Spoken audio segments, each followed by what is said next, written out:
came here several times with my father when I was little, but stopped eating here as often after growing up. I hope the food here will be to your taste. Oh, don't worry. We haven't eaten at a hotel like this in a while. Paimon's getting excited already.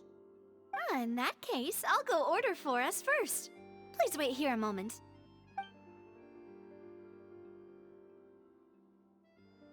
Ooh, everything looks so good.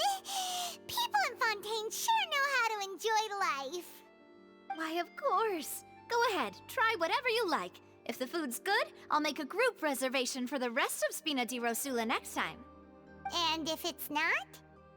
Well, then I'll still bring everyone. Albeit with only one dish per table. You, sure have your own way of doing things. Oh, we called this a farewell meal, but we could also treat it like a victory feast, right? We did just win that case after all. Oh, true. Very true. In that case, boss, we'll have another 2 dishes. Huh? Paimon didn't mean that you had to order even more food.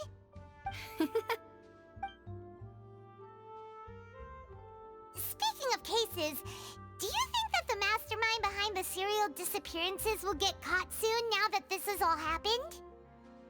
Well, we've certainly taken a big step forward, but I feel that's about it. We know that there's an organization that means to dissolve these young women, but we still don't know what they are really after. If it hadn't happened right in front of us, Paimon wouldn't have ever believed that a person could be dissolved like that. Right? Yet it was because this was such a preposterous notion that the investigation could never really move forward before. Ugh. If only that guy could have finished speaking! We were so close to hearing who was behind it. In such investigations, even the smallest step can seem like a yawning chasm if the trail of clues is cut off. To be honest, I don't have high hopes for any follow-up that the authorities might conduct. It's not that I don't have faith in their ability, it's just that a different perspective is required in some matters.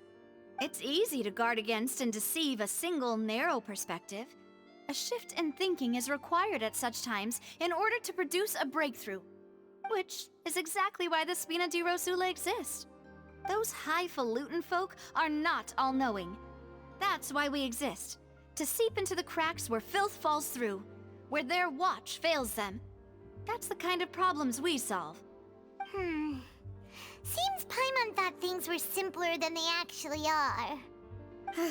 It's all right. Well, this was supposed to be a farewell meal, so I doubt you have further interest in this business, right? Let's talk about something else. Like, what are your future plans? That's true. We didn't have a chance to speak to her after the trial ended. It didn't really seem like the right time or place to do it anyway. I see. So, your primary objective, which has been foiled so far, was to have a chat with the Hydro Archon. I've heard that there's a long line of people waiting to meet Lady Farina. I suspect you'll be waiting for quite a while, considering that you missed your chance today. Yeah, we've heard that she's super popular here in Fontaine, and that it'll be tough getting any of her time. Well, would you consider some more, unique ways? Perhaps even methods of, let's say, questionable legality? Guess that's Spina di Rosula's boss for you. Chock full of sketchy ideas. Well, what did you have in mind?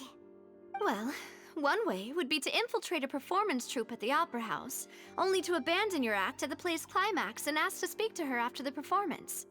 I'm sure Lady Farina would be eager to see the ending, and would agree in order to finish watching the play, don't you think? Could you suggest something a little more practical? This plan seems pretty hard to pull off. We'd have to go learn how to act, and acting's really hard. All right, here's another. Find a way to conceal yourselves under her bed. Then wake her up in the dead of night and demand answers. Don't let her go back to sleep until she answers all your questions. I can personally testify that this one works. When I'm sleepy, I'll do anything as long as I can finally get some sleep. That might work, but that's not really the problem. The problem is we don't want to get ourselves arrested. Ah, valid point. I overlooked that part. I was just thinking about leveraging a person's desire for sleep. All right, no more joking around. Perhaps you could... Oh, I don't know. Cut the line when she's on a break. You did defeat her in court, clearing citizens of hers from false accusations. False accusations she had nearly upheld personally. I imagine that she feels quite ashamed about the whole thing. You mean that if we catch her while she's on a break, she might be too embarrassed to refuse? Oh, that does make some sense. Why don't we give it a try after this meal?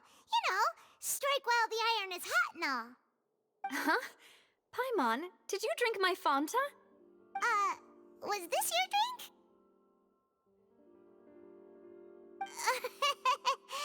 Sorry about that. Paimon wasn't really paying attention and the cup was right next to Paimon. Would you like to order another? No, it's fine. We're just about done here. Alright. Honestly, Paimon wouldn't recommend Fonta anyway. It tastes kind of salty and icky. Is that so? Huh. Well, in that case, we'll have to blacklist the Fanta here then. If we're all finished eating, then I'll go pay. Yeah, we're stuffed. Thanks for the treat, Navia.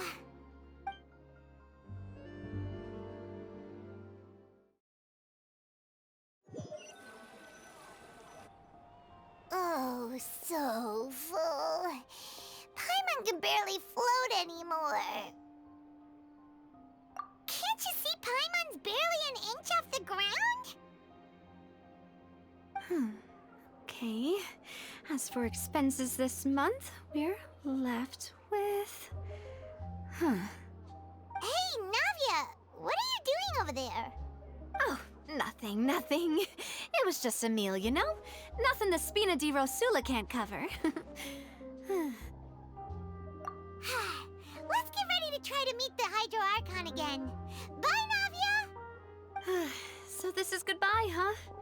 Well, if you do encounter any other trouble in Fontaine, you're always welcome to contact the Spina di Rosula.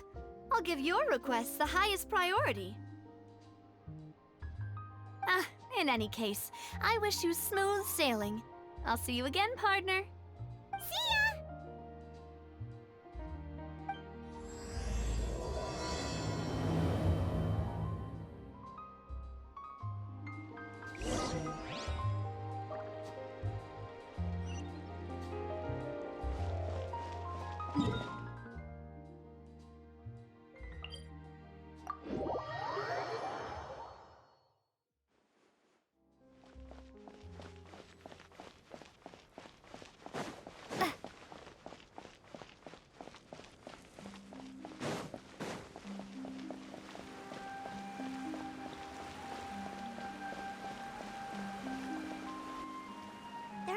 People around anymore.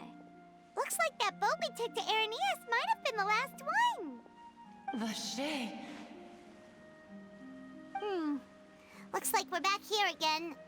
Huh? Traveler? Are you hearing voices again? Ugh. That's kinda spooky. Are you sure we don't want to come back in the morning? Vache? Vache. Hey, why are you still walking towards it? There might be something nasty in the water. Huh? Hang on. Paimon can kinda hear a voice. It's calling for Vache, right? Hey, Traveler? Stop walking! Come on, wake up!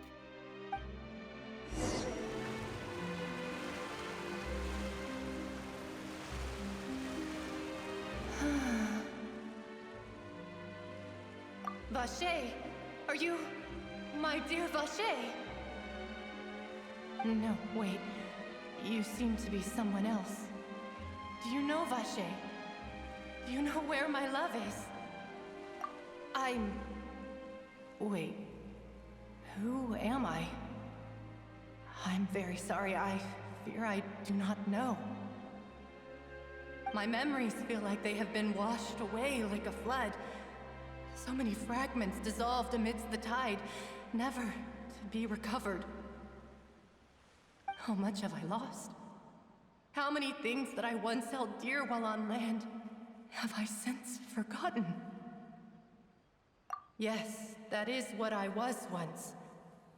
But now, I am but the consciousness of one who has lost their form. I do not know how I came to be like this either. I only vaguely remember being covered in light blue water, and then all grew dim. I also remember going to many places. I loved adventure, loved exploring places of peril. No matter where I went, Vache would go with me. I knew how dearly he loved me, and I also loved him equally as much. But now, we can no longer go back. The pain of such parting, I never knew how heavy it could be. No, our reunion no longer has any meaning. There is no way for us to create any new memories. The thought of me gives him no succor, so let it lie forgotten beneath the waters. If you meet Vache, tell him not to look for me. Tell him to move on. That is the only thing I still remember. Perhaps that is so. As I was submerged in the waters, losing consciousness, I saw Vache above the surface. His eyes were filled with such sorrow, such longing. If only I could have comforted him, told him that I did not suffer. Indeed, I had felt a great warmth. Is that what you call it? Dissolving? If anything, I consider it a form of release. It was a state of neither fear nor frenzy, with only an endless peace, like the water's still surface. I could also liken it to being a thirsty person who drinks water for the first time, and only then sees how they have lived for so long in a world of endless want and anxiety. I think I hear your companion. It's time for you to go, I think. Farewell, then. I am glad that you were able to sense my presence. Remember, if you see Vache, tell him not to seek me out any longer.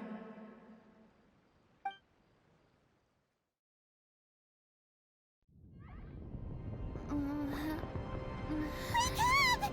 Come on, hurry! Navi is outnumbered!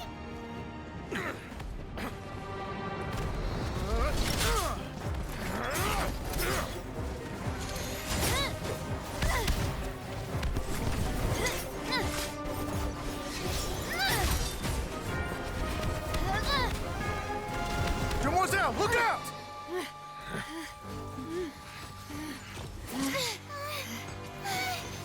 Dear God, it's a whole army of Gardamex.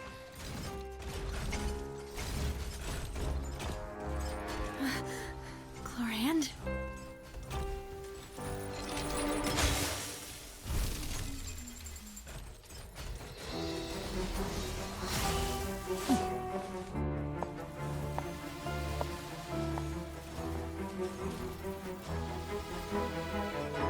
Quick, now's our chance!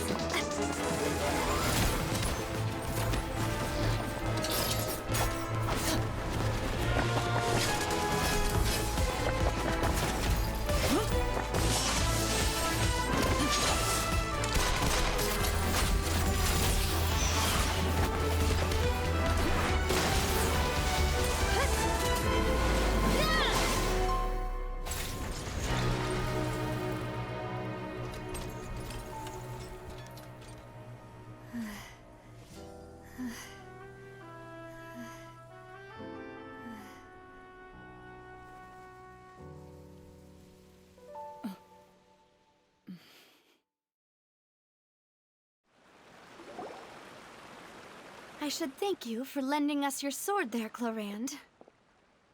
But before I do so, could you explain how you managed to show up here?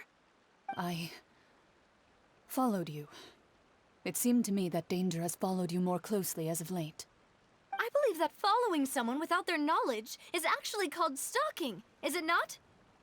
Mr. Callus's last wish was for me to ensure your safety, and I will not betray his trust. He would do the same, were he alive today. Do not speak of my father! Sorry, demoiselle. I was not strong enough. Thank you for your aid, Miss Clorinde, but do keep an eye out for your manner of speech. I believe we all wish to avoid unnecessary emotional harm. Sorry, I did not consider your feelings. Whatever. What else do you know? How did you come to the conclusion that I'd be in grave danger? I doubt I know much more than you, but I believe that the mastermind behind the serial disappearances is very powerful. Your performance tonight will almost certainly attract their attention. I'm sure they've known about me. To be honest, I'm shocked it's taken them this long to act against me. And what about these Gardamex? I thought only those associated with the Maison Gardiennage could control them. None of these mecha have serial numbers. I was sure to check a moment ago. They are not the ones used by the authorities to enforce the law. I can only conclude that some powerful or wealthy party must have obtained them via illegal means, deploying them as a private force of sorts. What? Your point being that they're out of Spina di Rosula's league, then? Yes. Be careful, and do not act rashly. I will continue investigating no matter what. We will bring the truth to light. That's my father's true last wish. Regardless, thank you for your help today, Clorinde. But if you get any ideas, tell me first. I don't much appreciate being followed. I do not think that they'll strike again anytime soon. So I shall stop following you.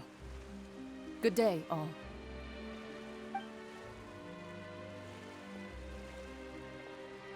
Right. I suppose that's the best news we've gotten today. Demoiselle, I believe that Miss Clorinde was being sincere with you. If we tried, we could attempt to thaw relations a little. I know, she's... Oh,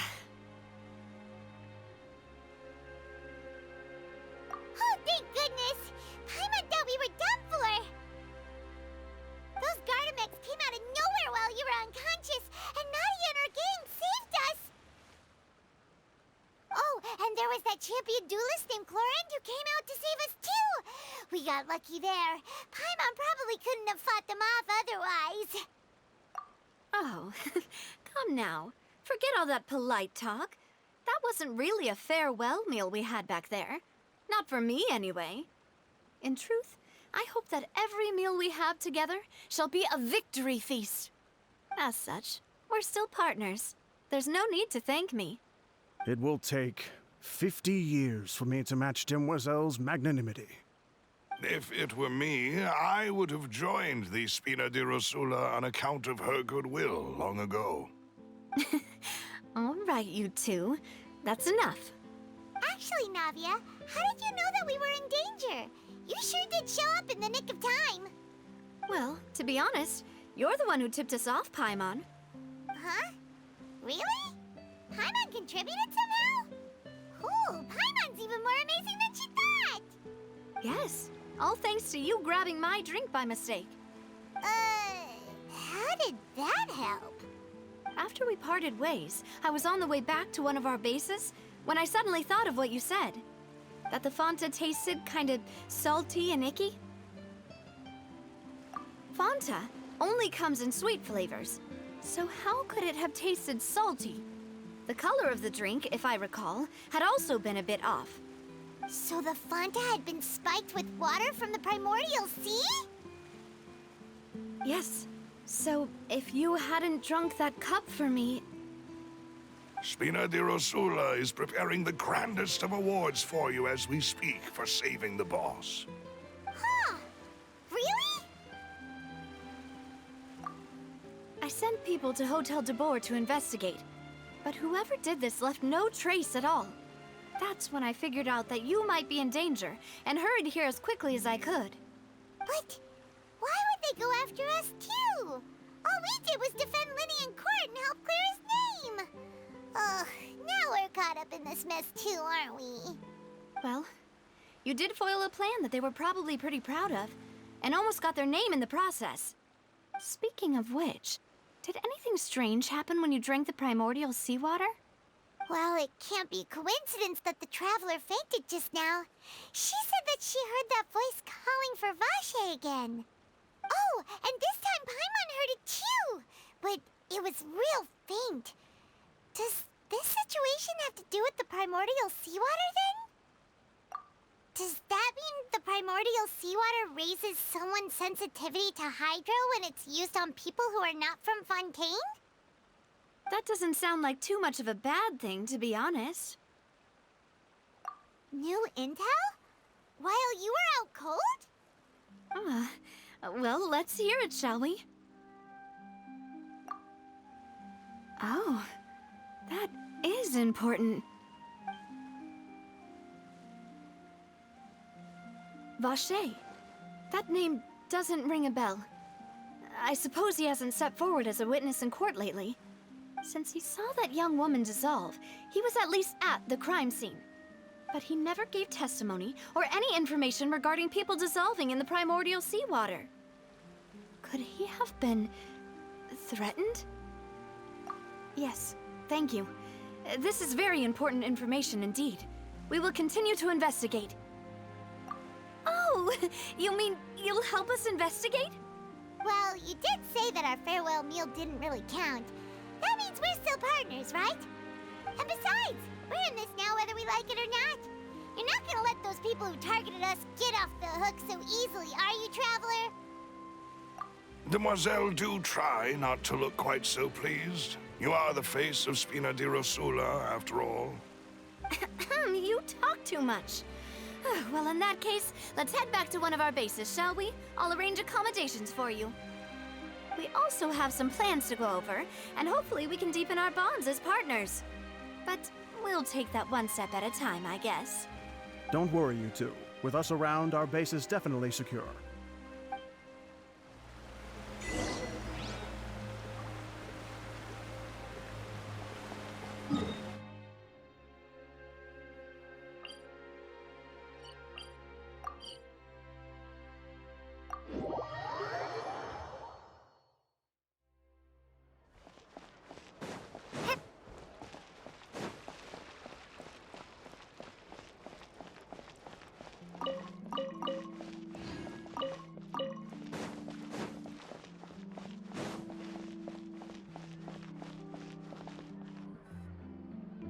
It's right up ahead, but let's make sure we weren't followed first. I've been keeping watch, Demoiselle. I haven't spotted anyone suspicious thus far. Very good. But let's not let our guard down for now. I shall find rooms for our respected guests. Thank you, Malus. Now, let's continue, Traveler.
Let's take it. Guess I'm finally on the right path.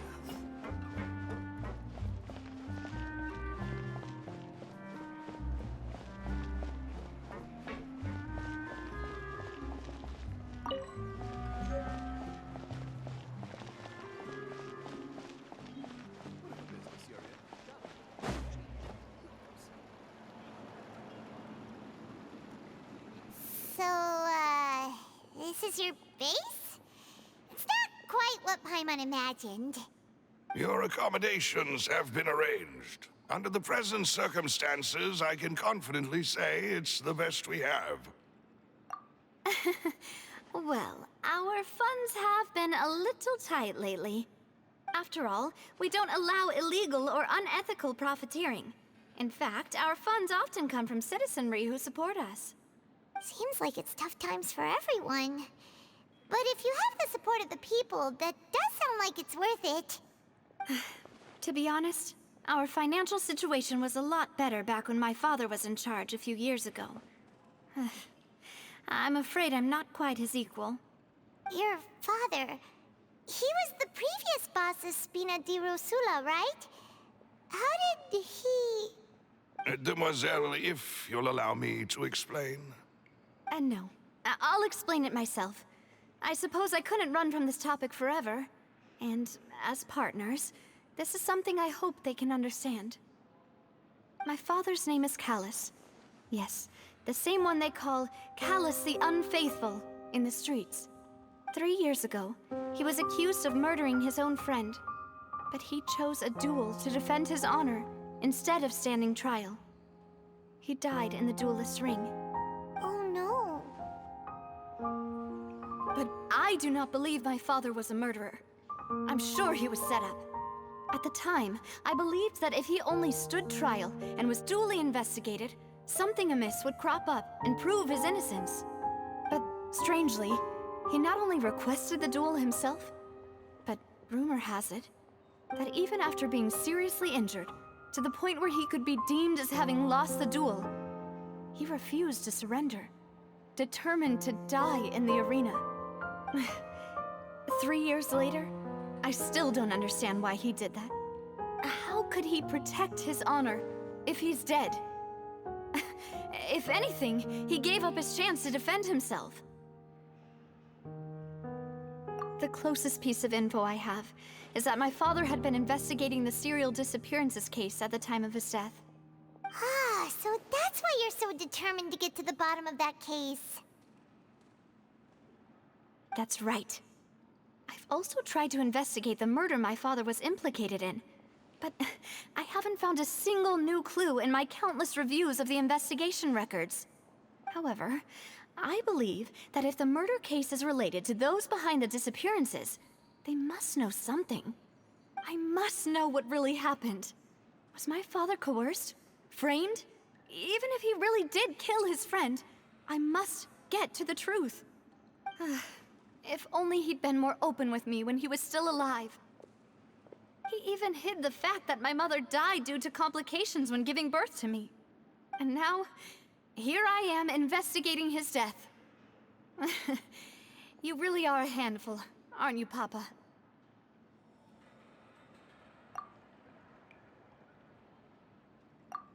Demoiselle, please, if there is anything I can do, anything at all.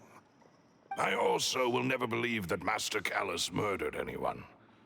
There are none whom I respect more than the two of you, Demoiselle. Master Callus did so much good in life, yet all it took was one murder case for him to be dubbed Callus the Unfaithful. Even our supporters decreased greatly due to that incident, hence our strained finances at present. Wait, if Callus was such a good man, wouldn't people at least be a little suspicious when he was accused? No. Perhaps people just revel in that kind of drama. It's not something exclusive to people from Fontaine, really. Everyone's like that. People love watching the evil turn over a new leaf, but they also enjoy watching good people fall into an abyss from one slip-up just as much. But how could... Never mind. was really falsely accused. We have to find the truth. He didn't deserve to have that happen to him. There is one other thing. Master Callus's opponent in the duel was Ms. Clorinde. Oh, her? Well, then, isn't that as good as saying that she was the one who killed him? Yeah, that's not the sort of thing that you can just let go and move on from. Ms. Clorinde has always placed great emphasis on the honorable nature of the duel. If her opponent doesn't yield, she will not stop either. She knew Master Callus beforehand and greatly respected him, but seeing how he was resolute in the arena, there was only ever one choice she could have made. It's not that I don't understand her at all, but I just can't deal with this yet. Don't worry, Navia. Paimon knows how you feel. You don't have to force yourself to do that. Afterward, Ms. Clorinde told us that at the start of the duel, Master Callus requested that she ensure Demoiselle Navia's safety. Yes, that is our understanding as well. Oh, Papa. What madness drove you to ask the person who killed you to take care of me? All right, anyway, that's the information I wanted to share with you. Even if it did sound like I was just complaining towards the end. Thanks. You two should go and rest. This was quite a day after all. Yeah, Paimon's feet. Please, relax and get some sleep. We will ensure you rest soundly.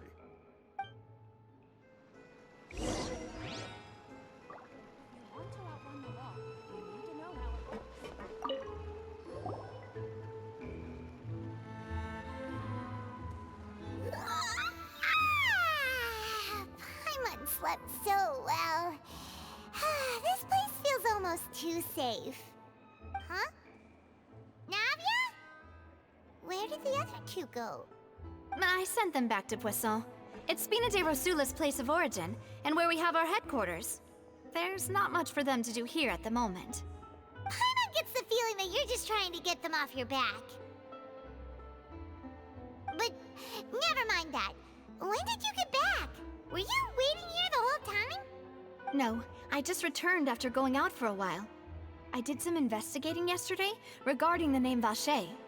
Wait, so you didn't sleep at all? How could I after having such critical new evidence appear? Guess Paimon wasn't speaking for everyone just now, huh? Unfortunately, this name seems to have been wiped from existence. It doesn't seem to have a match anywhere. I suspect that those behind this have already taken steps to hinder an investigation from this angle. But that does prove that this Vacher person is a key witness in the incident. Does that mean we're too late, though? No. There is one ray of hope. One place in Fontaine that they would find almost impossible to threaten, no matter how much they wanted to. And that is the archives kept by Chief Justice Neuvillette, a place where detailed files on all the cases in recent years are kept. If the Oceanid you met is one of the young women who went missing recently, we should be able to find some related information there. So Neuvillette maintains an archive of case files? Whew. Guess that's the hard-working Chief Justice for you. In that case, let's go talk to him, shall we? Aren't you coming along, Navia? Did you get tired? No, it's nothing. Let's go see the Honorable Chief Justice.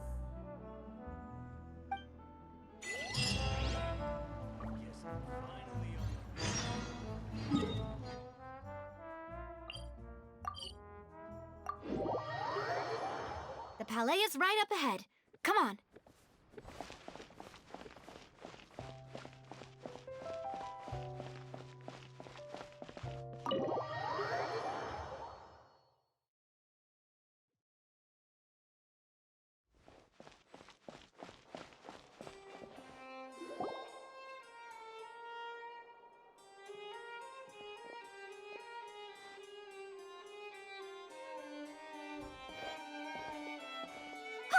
Please state your business here. The Chief Justice is presently occupied with official matters. Huh. This place does look pretty heavily guarded. Guess that proves that Nervalet's files are really secure. Hey, don't you recognize us? Huh? Who are you? Just to be clear, I don't care who you are or who you might be related to. Our rules make no exceptions. See? They've got great discipline, too. Yep. Paimon can tell. If you're here just to crack jokes, I can point you towards the exit. Unlike some, we're busy, so please leave if you don't have a reason to be here. No. What I meant to say is, shouldn't you remember us from a few days ago? We were at the trial of the great magician Linny. Oh, yes, I remember. I read about it in the Steambird. You must be Linny's attorneys. It's all coming back to me now. We're here today to report and archive some information on a follow-up case.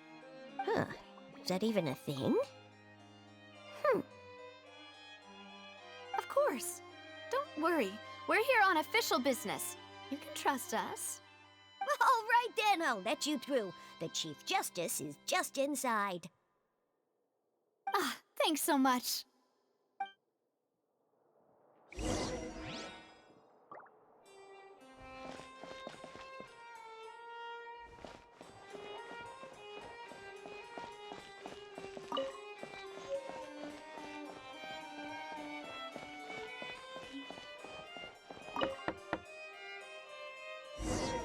Please come in.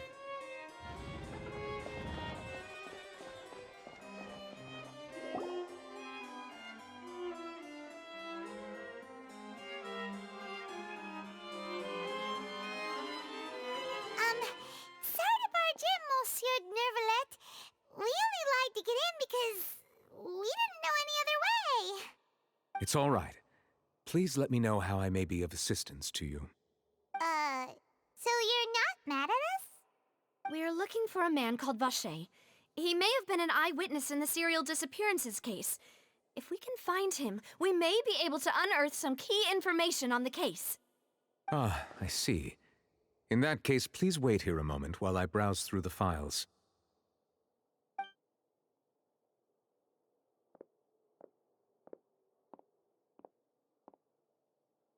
Who knew that Nervalet would be so easy to talk to?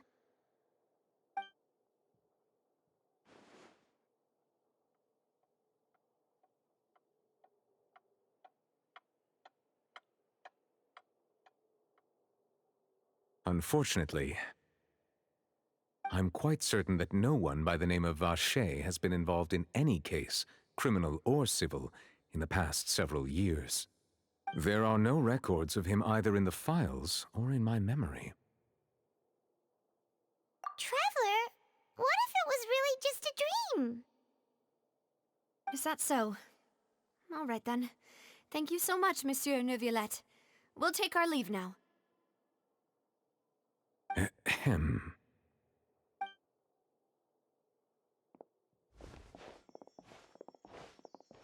Miss Navia, I can understand how you feel.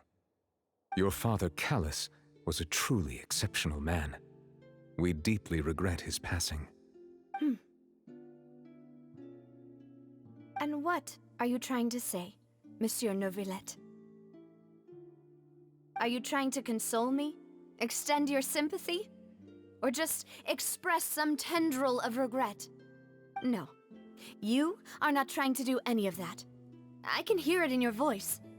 There's no emotion behind your words. You only said those things because you felt like you should. It's just like last time. After my father took his place in the duelist ring, I pushed through the guards to talk to you as a last resort. You even told me then that you thought there was something fishy with the case, yet you still allowed the duel to go ahead. In your eyes, the value of a human life is nothing compared to those cold laws you hold so dear. If you truly regret my father's death, then why didn't you call a stop to the duel? Why didn't you give me the power to stop him from throwing his life away? Why did you just let him die, despised and hated by all? Everything was hanging on a thread at that moment. Just the tiniest effort could have changed everything. There are still so many things I never got to tell him. So many questions he still owes me answers to. If you really have no heart, then just look me in the eyes. I, Navia, will show you the true meaning of regret. I'm sorry, Miss Navia. You and my father are truly alike. You keep all kinds of things in your heart and never say a word to anyone. It's not so much that you can't feel, but that you would never express anything. Oh well. In any case, everyone already knows full well the apathy of the Chief Justice. My apologies for taking my emotions out on you, Monsieur Chief Justice. Let's go, Traveler and Paimon.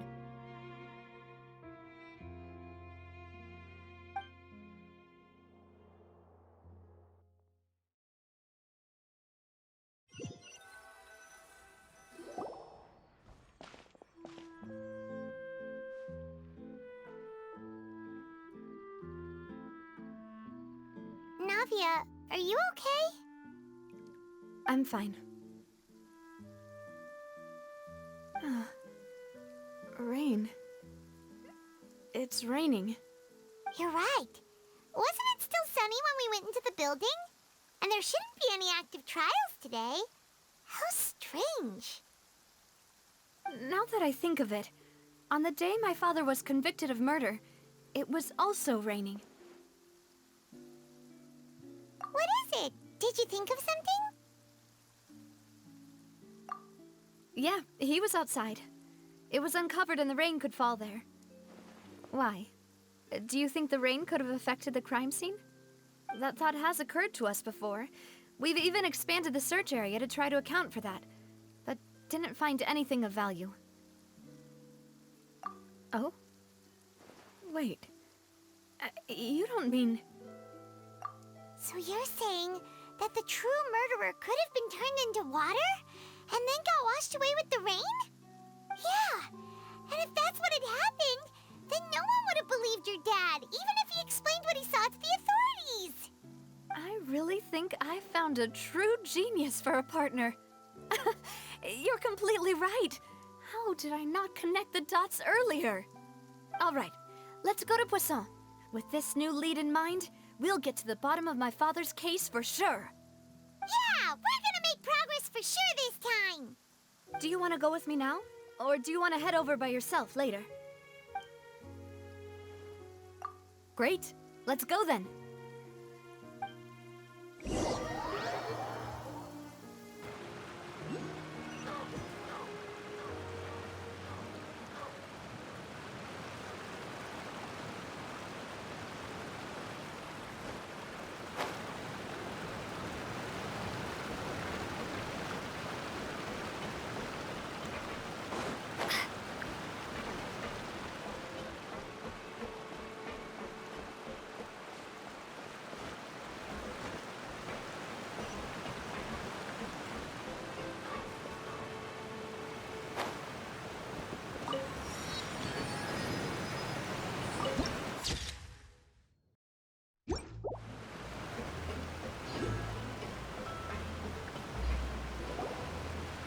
Whoa, what a huge ship!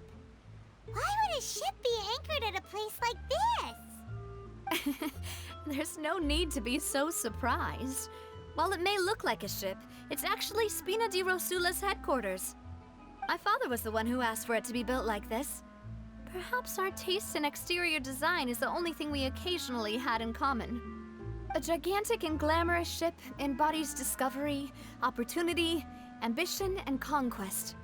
It symbolizes Spina di Rosula's bright and limitless future. And Paimon thought you were bluffing when you said Spina di Rosula had a glorious past. Paimon was confused why a group with such a history would live in the sewers. But now that Paimon has seen this ship for herself, she's been convinced. Well, Poisson is where Spina di Rosula began, after all. It's our main base, our home.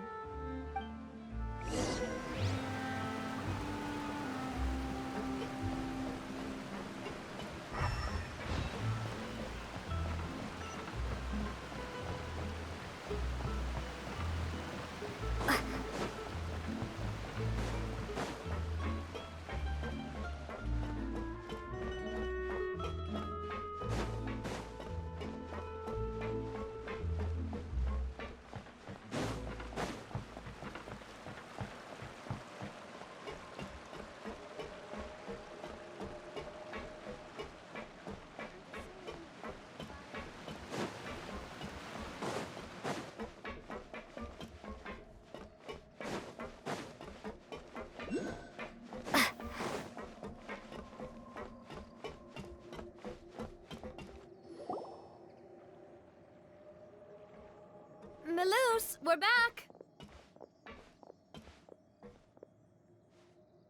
Apologies for the wait, demoiselle, and our most important partners.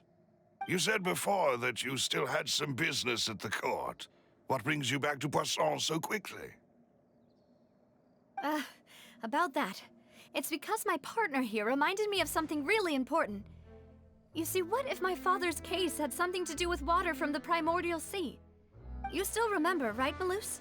On that night, it was raining? Yes, the case was quite similar to that of Mr. Linney's. Both were what you'd call impossible murders. Could you tell us a bit more about what happened before? Yeah, of course. Many years ago, something called synth began to gain popularity in Poisson. At a glance, it was a kind of drink that could excite your mood and produce many pleasant hallucinations. Wait! Didn't that guard guy who turned into water also mention that the primordial water could be used to produce some kind of potion? Yes, he did. Considering what we know now, it's almost certain that synth is created using water from the primordial sea. If you drink synth for an extended amount of time, you'll suffer many side effects, such as losing the ability to focus or control your emotions. And if you were to stop drinking it completely, you'll experience flashes of paranoia and anxiety while lacking energy to do anything. It's an extremely dangerous substance. As he oversaw Poisson, my father was compelled to put a stop to synth abuse and called for a complete ban of it. Boss's uncompromising attitude incurred the synth vendor's wrath, but no matter how much they threatened or bribed him, he refused to yield. Not only that, Boss became determined to find the mastermind behind the synth operation and put an end to the problem once and for all. Yes, but the enemy was very cunning. So he could never get anything out of the dealers, all of whom only sold the stuff and weren't privy to the rest of the operation. Recognizing that, my father decided to contact the dealers in secret and cultivate personal relationships with them. Finally, he was able to convince someone to become his informant. The man's name was Jacques. He felt greatly ashamed about his work after seeing many families destroyed by synth abuse. That night, my father hosted a banquet at his countryside estate. He planned to meet up and exchange information with Jacques over some food. But then, we heard 2 gunshots from the courtyard. We raced to the scene and found my father, still holding a gun, and Jacques, who was already dead on the ground. Huh? How did that happen? Aren't they on the same side? Sounds just like Lenny's case, doesn't it? In both cases, the culprit seemed obvious, but neither appeared to have any motive at all. Looking back on it, though, I now believe the most important clue was something we all overlooked at the time. There were pieces of clothing left at the scene. Precisely. It's all thanks to you that I made the connection now. Back then, we all just thought they were some costumes that Jacques used to disguise himself at the banquet. But, considering it now, it's almost certain that they belong to a third person at the scene. With one extra person, we'll also need to reconsider why the 2 shots were fired. You're right. We still don't know what happened. But my intuition tells me that we're on the right track to figuring it all out. I'm finally headed towards the truth. Jacques was an empathetic man who was infinitely remorseful for his past actions. It's unlikely that he turned on Boss with zero warning. I think this third person is probably the key to the full truth. On that note, however, even though this will not please you, demoiselle, as your and your father's butler, I must still offer a word of warning. Our opponent is insidious and cruel. They are extremely difficult to deal with, and Boss has already lost his life trying to bring them to justice. Even though Spina de Rosula has lost most of its former glory, Poisson has welcomed a new time of peace, and we have been allowed to live out our lives. There is no need to follow your father's path. It would be both wise and in line with Boss's wishes to step back and give up on the case. If that's indeed what he wished for, then he should have told me that himself. Was I not the closest person to him? And yet, I was the one most kept in the dark. What was the point of him dying without sharing any of the secrets he knew? Did he manage to protect anything in the end? Synth is still here. Callus the Unfaithful is still his epithet.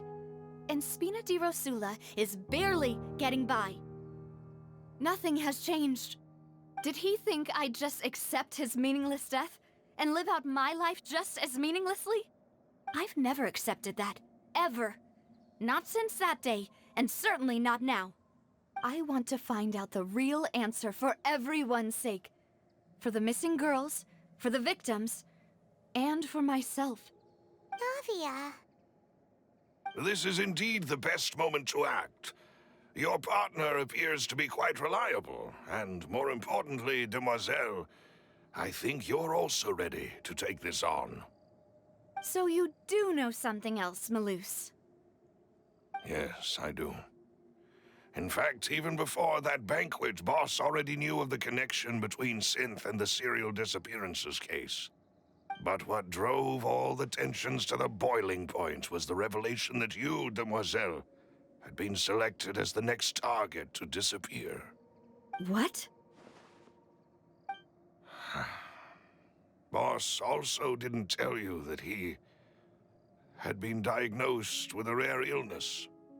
The doctors told him that he had no more than 5 years left to live. And the serial disappearances case caused him great anxiety. 5 years was nowhere near enough time to resolve this long-standing conflict. But once he passed away, all the danger would pass on to you. Knowing all of this, he decided to use one final intimidation tactic before his death. He claimed to have already gotten his hands on some key incriminating evidence for the other side, and even told some members of Spina de Rosula about the details. But as long as you remained safe, he would not share the evidence with the public.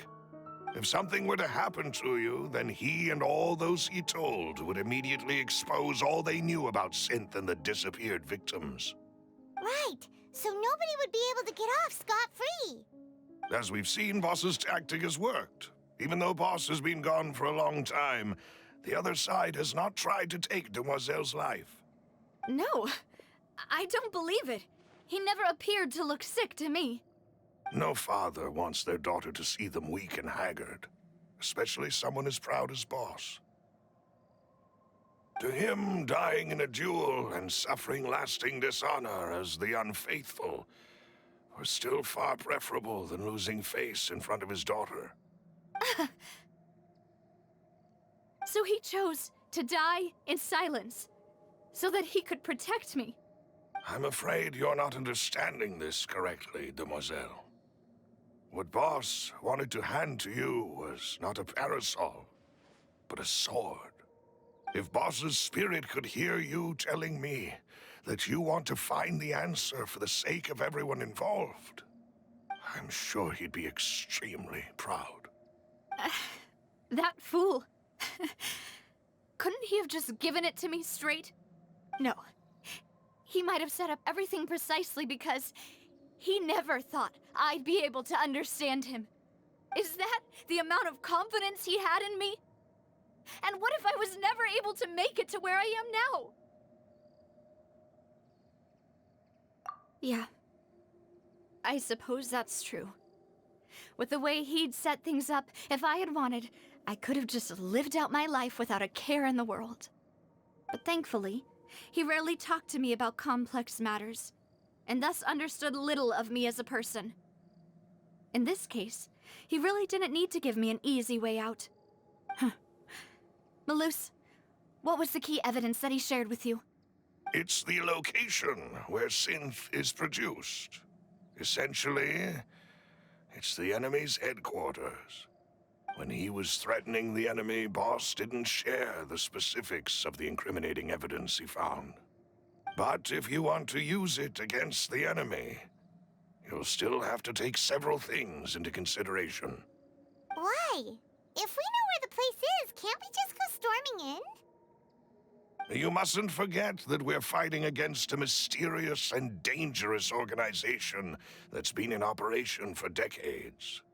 There's no telling what might be lying in wait at their headquarters. We also have no idea what kind of evidence we may be able to find inside, nor what people we may be able to capture. But a single visit to their headquarters would be tantamount to a formal declaration of war. The worst case would be that we leave empty-handed, but also open ourselves up to full retaliation. Then, in that case, why not work with the Fontaine authorities? Well, you saw one of them dissolve during Mr. Linney's case. We have no idea just how thoroughly they may have been infiltrated. Huh. That's true. Seems my father really had no choice. But things are different now. It should be a lot easier to prove the other side's guilt, now that we've connected Synth with the disappearances case. You sound like you've put a lot of thought into this, Malus. I am the butler, after all. I live but to serve the boss and Demoiselle's will. I've always been willing to take on any kind of risk for your sake. But considering my relative lack of ability, I've spent my time keeping secrets, performing basic investigations, and waiting for the right time to come.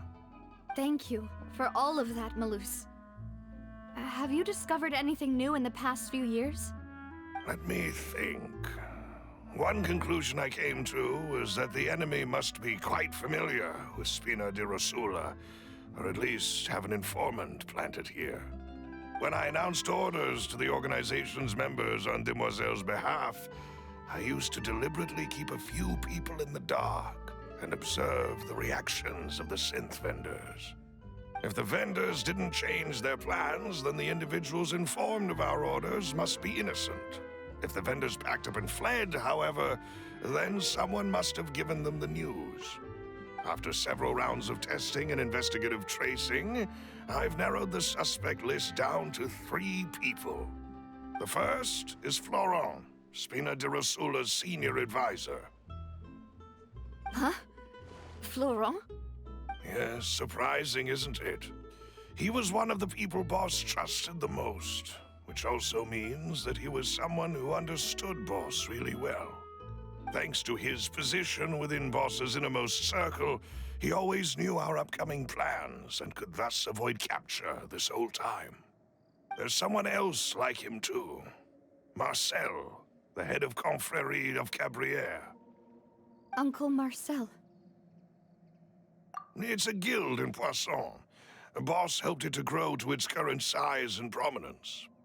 In the beginning, they were only reselling some daily goods, but now they're one of the richest guilds around with a lot of business connections in the city. So, they're like a sister organization of Spina di Rosula? Yes, you can say that.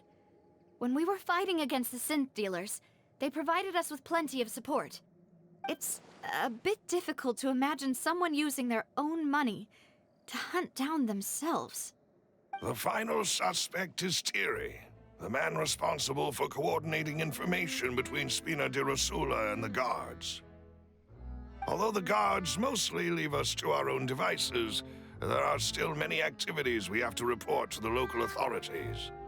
Since Thierry is always in the know about our current activities, he could theoretically always plan one step ahead. I see. These are all people who I communicate with quite regularly. To think that the enemy we've been fighting against has been right next to me all along, among those I trust the most.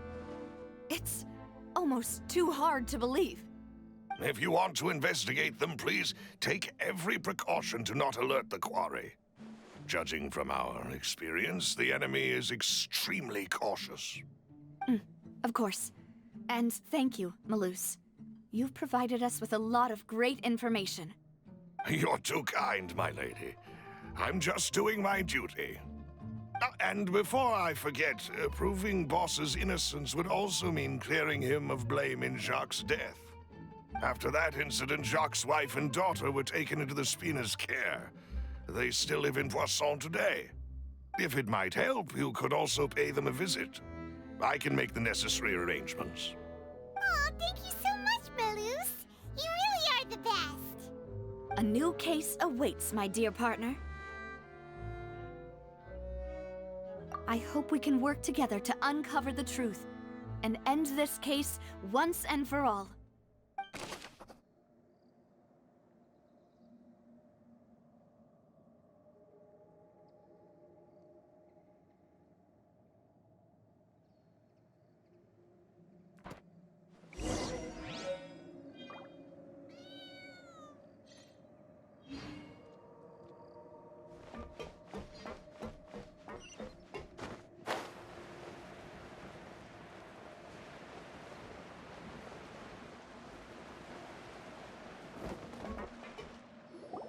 It is settled, then.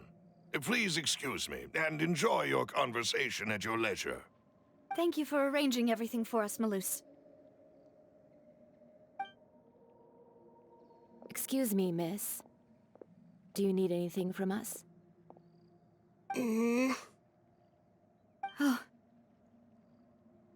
Hey, Navia's all quiet. This isn't like her at all.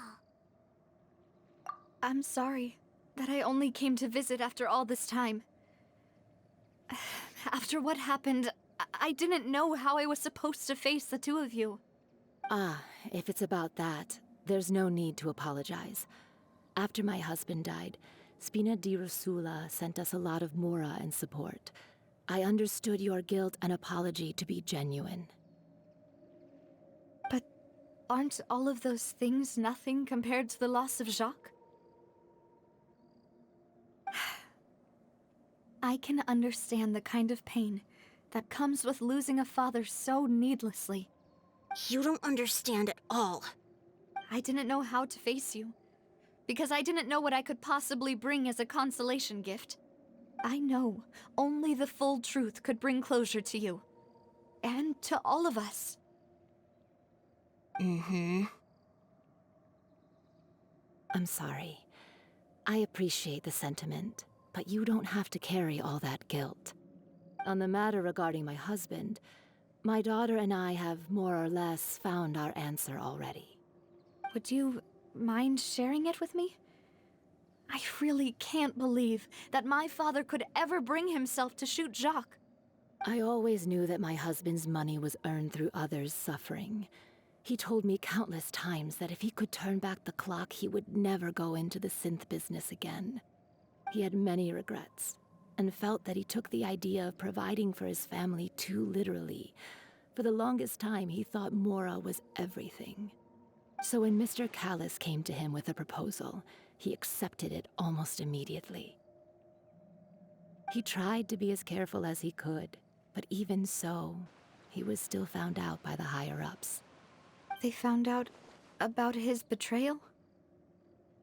Papa didn't say that exactly, but Papa did tell me that I should never be ungrateful. Before he left that day, he told me that he had no choice.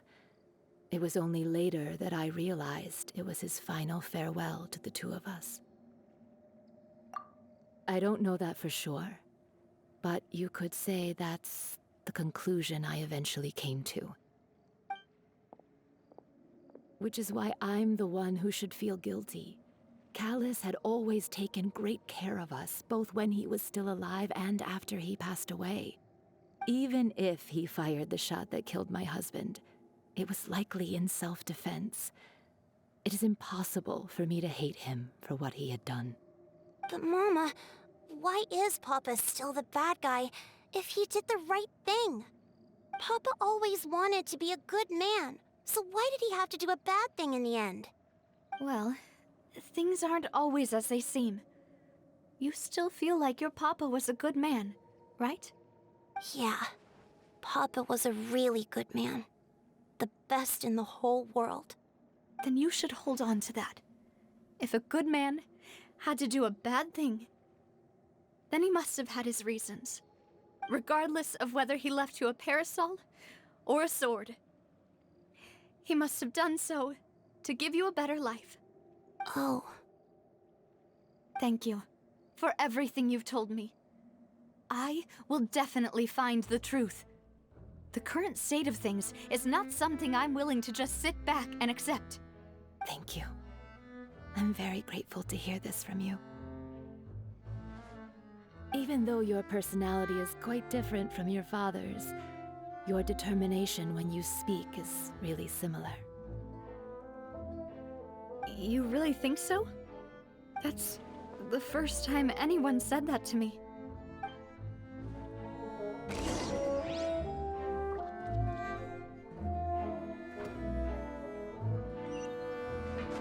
Are you okay, Navia?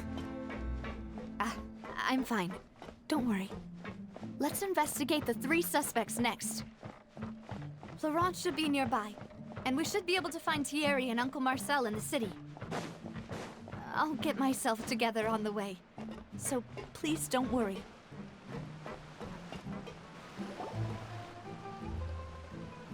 Greetings, boss. How may I be of assistance today? I'm sure you've heard about what happened at the Opera House. Someone got turned into water right in front of us.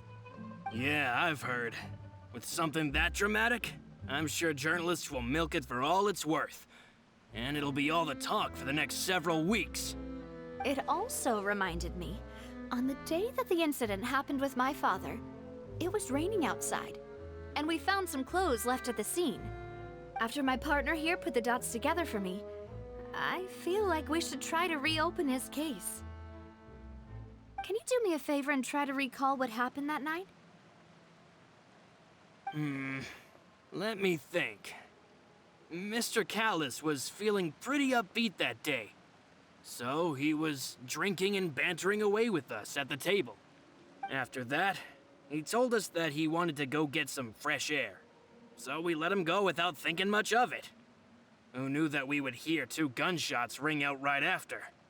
My first reaction was that Mr. Callus's life was in danger. So I grabbed my holster and made a mad dash toward the scene. But when I got there, it was already too late. Mr. Callus was standing over a dead body with a gun in his hands. All we could do was look back and forth at each other, not knowing what to say. So you also remember 2 gunshots then? Indeed. The guard said that the first shot didn't hit anyone, while the second killed Jacques. But I've never really bought that explanation. Reason being, Mr. Callus had left his gun on the table. I even made sure to confirm that before running to the scene. But according to the guards, that doesn't mean he couldn't have had other guns on his person. About the clothes left at the scene that you mentioned, do you think there was a 3rd person there who was turned into water? At least from our perspective, my father had no reason to kill. So he would also have no reason to bring an extra gun with him. The gun he was holding probably belonged to Jacques, or a 3rd person on the scene. Yeah, that makes a lot of sense. So you're saying Mr. Callus ended up with the gun because he seized it from one of the other guys? But hold on. If that's what had happened, then why didn't he share the truth with any of us? He didn't even want to face the Oratrice machine, and chose instead to prove his honor in a duel. Did he lose all faith in the courts? After seeing someone dissolve right in front of his eyes? About that, Maloose told me a thing or two. So, I think I can understand why he committed to the duel. I'll tell you everything, once the whole truth has been revealed. I understand. Then, I'll leave Mr. Callus's honor in your hands, boss. And if I may just say one more thing. The whole Callus the Unfaithful epithet has been a thorn in my side since the day it was invented. Many people have laughed at me for still calling him Mr. Callus, even after so many years have passed. But it was Mr. Callus's trust that allowed me to rise through the ranks of Spina di Rosula and live the life I lead today. No matter what others might say, he'll always be the man I respect the most.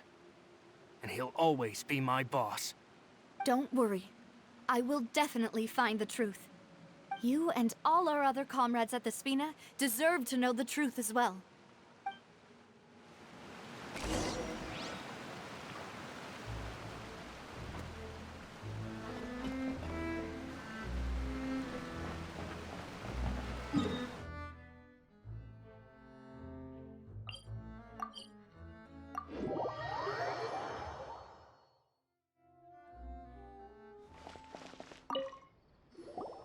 Hey, Thierry!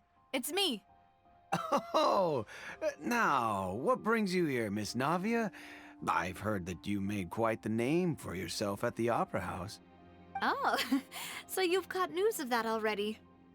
Oh, okay. Hey, I'm also a member of the Guards, you know. The way you make it sound, people would think I was sent off to Poisson because I had done something wrong. Are you sure there isn't a little bit of truth in that? Under normal circumstances, shouldn't you have been called back to the city already? I mean, where I work is really up to me. Let's just say I enjoy the ambiance of Poisson. Callus did a fantastic job running the town, building Spina di Rosula from the ground up and clearing many obstructions in my way. It would be next to impossible for me to find a similarly easy but high-paying job in the city. Anyway, enough chit-chat. Are these two friends of yours? You, here for some formal business? Yes. These two are my partners. What happened at the Opera House made us realize that Linny's case and my father's may be related. We're trying to reinvestigate the details of my father's old case. Ah, I get it.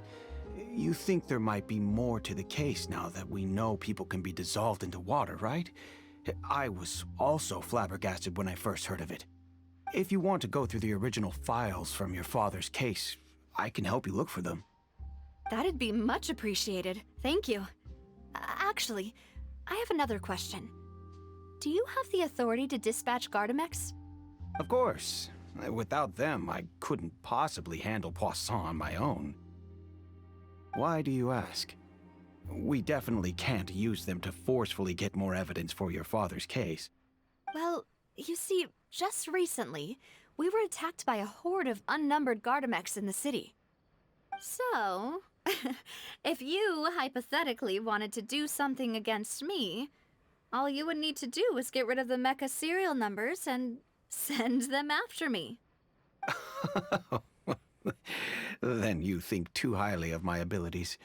Dispatching mecha is very different from controlling them. If I had to make an analogy, when you order a dish, the chef will make it for you. You can ask the chef to cook, but not to massage your shoulders or carry your baggage. If you try to make unreasonable demands, the chef would just think you're out of your mind and ignore you completely. The same goes for me and my Gardamex. Removing a serial number is also not as easy as you might think. There are a lot of complex steps to it, and it's almost impossible to keep it a secret. So I can promise you, those mecha were definitely private units. They're certainly not cheap. So, whoever their owner is must be super rich, powerful, or both. Now that you mention it, though, being in the synth business would definitely be profitable enough to afford this. Oh, then you're officially in the clear, Thierry. Oh, well, thank you for the vote of confidence, Navia. Jokes aside, I'd like to wish you all the best with your investigation. I'll be staying in the city for a little while, so just come find me if you need any support from the guards.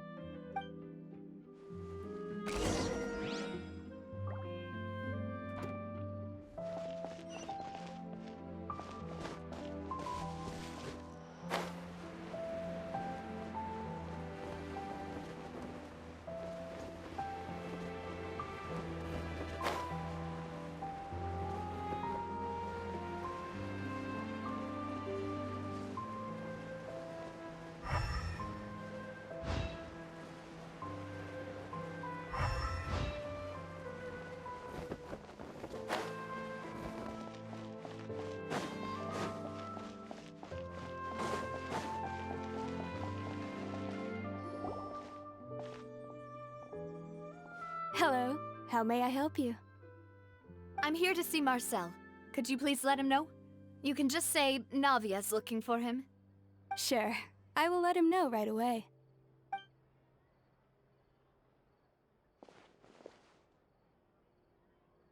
Navia, hello. Sorry to keep you waiting. I'm not as young as I used to be, so my legs are giving out a bit. Oh, it's all right, Uncle Marcel. There's no need to stress. I just wanted to talk to you briefly about what happened in the Opera House. I'm sure you saw everything too, right? Yes, I've never seen anything so strange. Oh, you were at the Opera House too? That's right. I went there with Navia to see the magic show. Who knew it would turn into a whole murder mystery? I also witnessed your marvelous sleuthing work. Quite impressive. To beat the Hydro Archon at her own game on her own turf, I can already imagine everyone in Fontaine discussing your exploits over a few glasses of wine. Oh, Paimon doesn't want to become the talk of drunkards. Apologies. It's just how Fontaine is as a nation. Everyone loves drama and theatrics. Uncle Marcel, you've also noticed that other thing, right? The fact that humans can dissolve in water? Yes, I was reminded of your father's case right away. Is that what you're investigating now? Exactly. I still don't have much solid proof, but I can sense that the other side has already begun to act. Oh, and what makes you say that? We were attacked on Araneus by some unnumbered Gardamex. And there was also an attempt to get me to drink water from the primordial sea. If not for the vigilance of my partner, I probably wouldn't even be here talking to you right now. Oh, you're giving us too much credit. Wasn't it you who protected us? Alas, it seems things are heating up again. The peace that Callus sought so dearly will soon become a thing of the past. But rest assured, Navia, Poisson will always remain a safe haven for you. If you're scared, you can always return there. If anyone dares to lay their hands on you there, the Confrérie of Cabrières will use its funds to the last Mora to bring them to justice. Thank you, Uncle Marcel. But I don't intend to go into hiding. I'm going to strike while the iron's hot. Do you have any new thoughts on my father's case? About that. Sorry, my age is catching up with me, so it'll take me a while to recall my memory.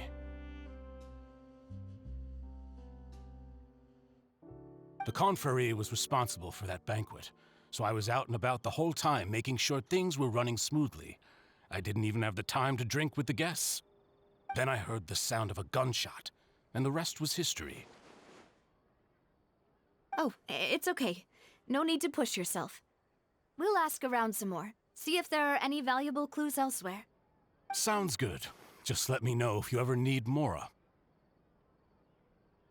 All my wealth comes from Callus's patronage and support. I'll spend however much it takes to clear his name.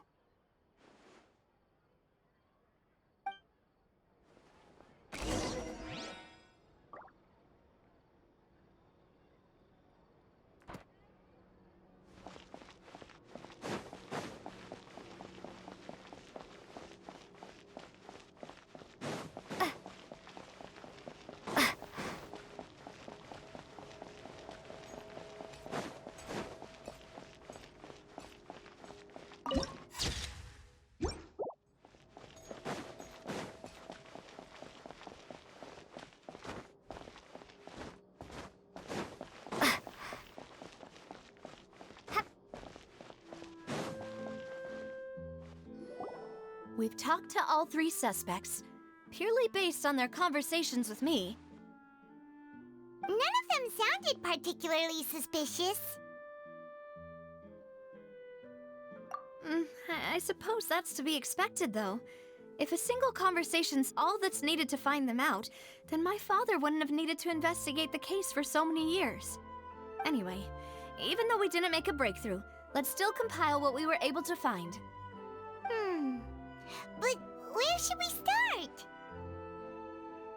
Ah, you're right! Flora mentioned that Callus probably only ended up with the gun because of circumstance. That makes sense. According to Jacques' family members, he already told them that he had been discovered, and that he had no choice before he left home that day. If I had to guess, he probably received an order from the synth boss to kill my father. Had he refused, he and his family's lives would have been forfeit. So, Jacques fired the first shot? Oh? And why is that? Ooh, that's a good point. Jacques probably already knew that he was just being used as a tool for murder. And once he had completed his mission, he'd be of no more use to his boss. So, what would make more sense from his perspective would be to turn his back on the Order and seek protection from my father. Makes sense. But without evidence, that's still just a theory. Besides Jacques, the attack from the Gardamex has been bothering me quite a bit as well. It's obvious that our enemy has become more antsy after the secret of the primordial seawater was revealed. Do you think he knew, even then, that we'd follow this lead to the end? Given everything that's happened since, it's quite possible. But who among the 3 suspects would have the ability to control privately owned Gardamex?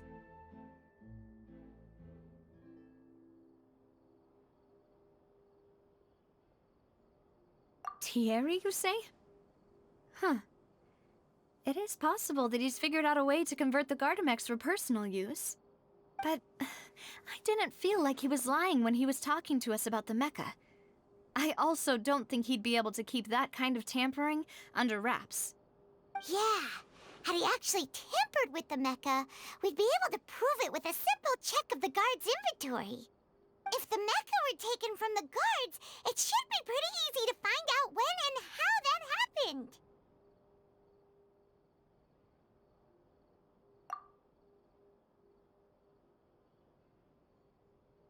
Florent?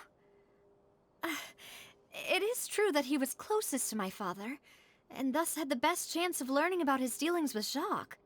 But as Spina di Rosula's advisor, his work mostly deals with personnel and security, so he shouldn't have much means when it comes to finances.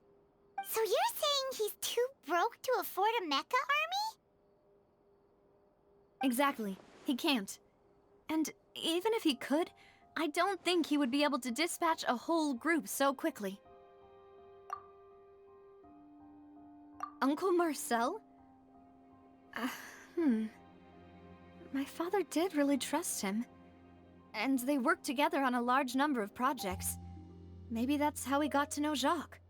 And with funds from the Confrérie, he could also afford a large number of Gardamex. It's still really hard for me to imagine, though. After all, Uncle Marcel has been around since I was just a child. Also, wouldn't this mean he has been spending a whole lot of mora and energy to fight his own synth business? Who could it be?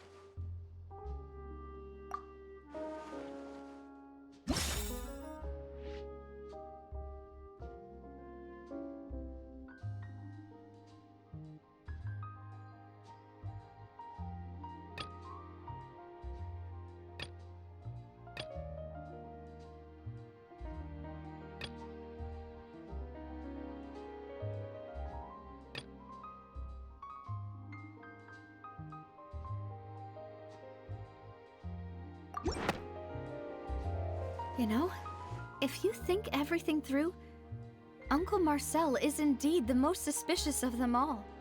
Could we be missing other suspects? Malus didn't know about the people turning into water thing when he narrowed it down to these three, did he?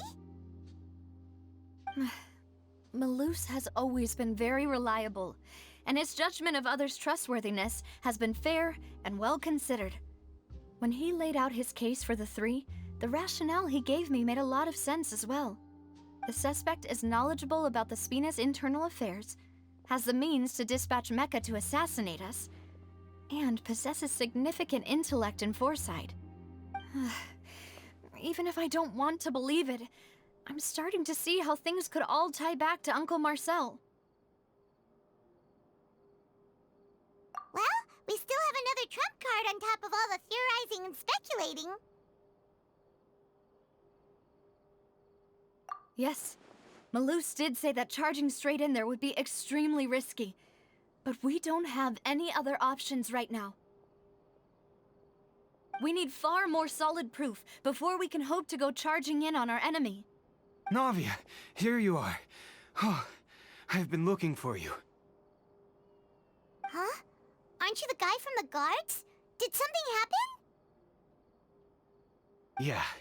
News came from Irenaeus just after you left. We've got another trial on our hands. Wasn't that place built specifically for holding trials? What's so newsworthy about this one? I know. But they said the person they're putting on trial is a Fatui harbinger called Tartaglia. What? Is that someone you know? Yeah, we know him. Maybe even a little too well. Well, he's been accused of being the true culprit behind the serial disappearances case. It's absurd, don't you think? Wait, how? None of our investigations have had anything to do with him. That's what I thought was strange about it, so I came to tell you the news right away. If the charge against him stands, then it'll be next to impossible to get the guards to support any of our planned investigations. Right, because they'll think they've already found the culprit. Yeah, and it'll be a lot harder then to clear Mr. Callus's name. I understand. Well, partner, what do you think we should do? We still haven't found any conclusive evidence.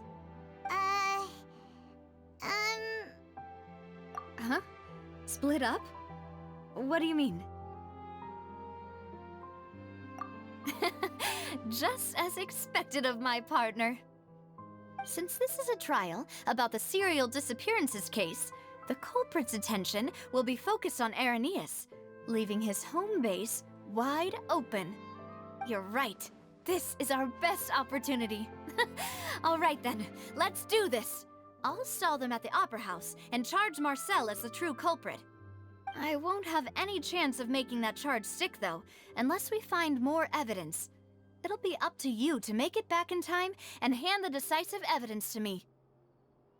We'll help you, just like you helped us in Linny's trial. Demoiselle, please allow us to accompany you. I'm ready. Ah, Malus, Silver. When did you two get here? We heard that you'll be leaving Poisson and figured that you might require our assistance. It's our hope that your confidence will be bolstered with the two of us by your side. Thank you so much. Then, let's make haste for Irenaeus. Paimon, Traveler, I'll see you at the Opera House. See you then!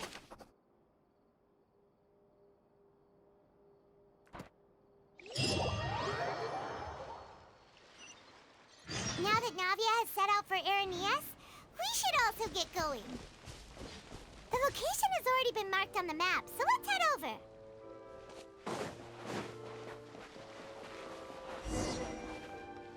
Huh. According to Malus's info, the synth production base is underwater. Let's go and try to find the entrance.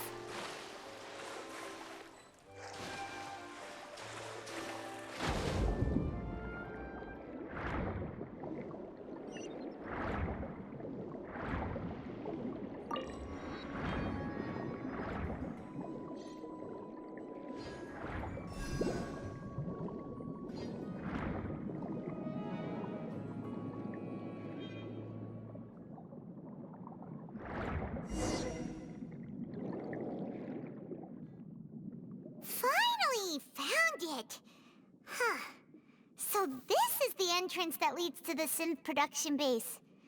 It sure doesn't seem out of the ordinary at all. Ah, you're right. An important place like this is bound to have a ton of protective measures and mechanisms. Navia's probably arguing up a storm right now to stall for us.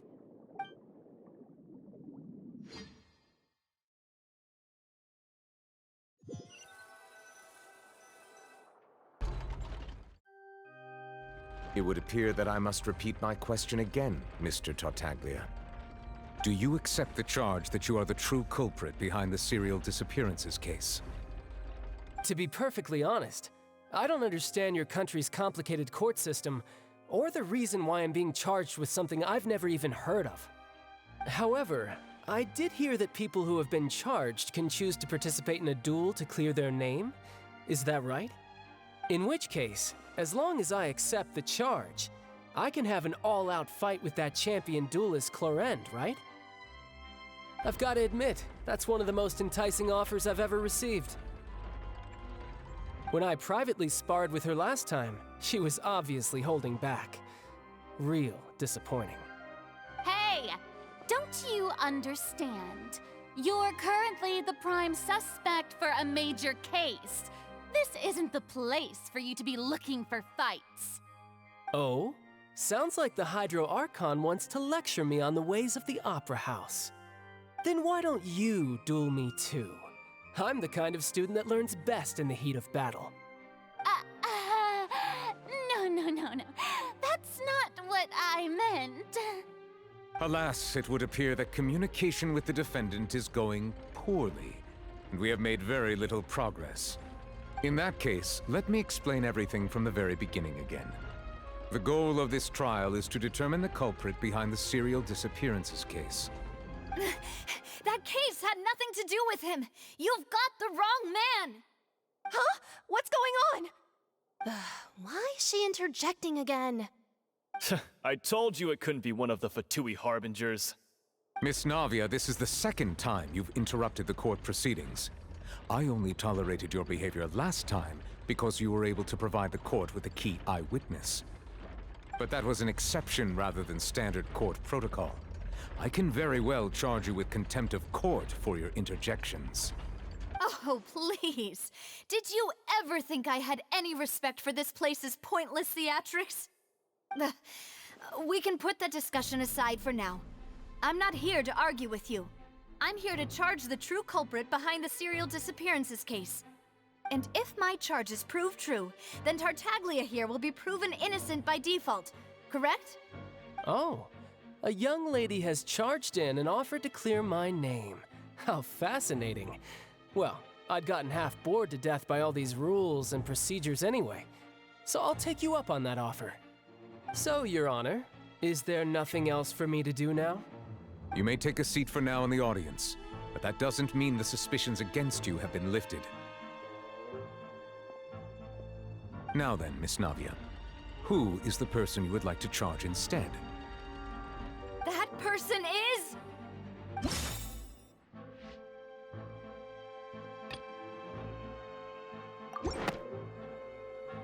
Marcel, the head of Confrérie of Cabrières!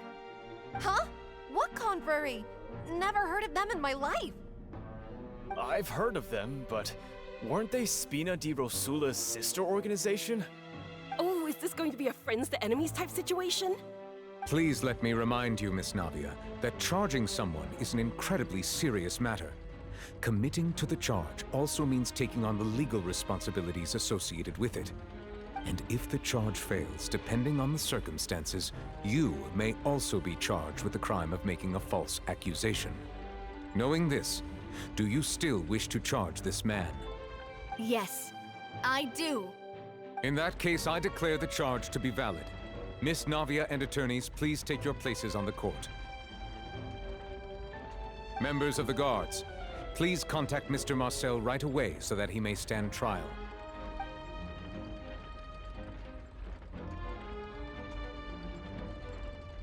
Mr. Marcel, you will not require an attorney. Is that correct? Apologies. It all just happened so quickly.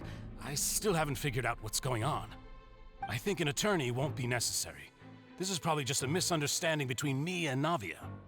Very well. In that case, since both sides have now arrived, Miss Navia, please present your charges. I would like to take everyone back to 3 years ago, to the case of Callus the Unfaithful. Only through elucidating what really happened in that case can we connect all the dots for the serial disappearances case.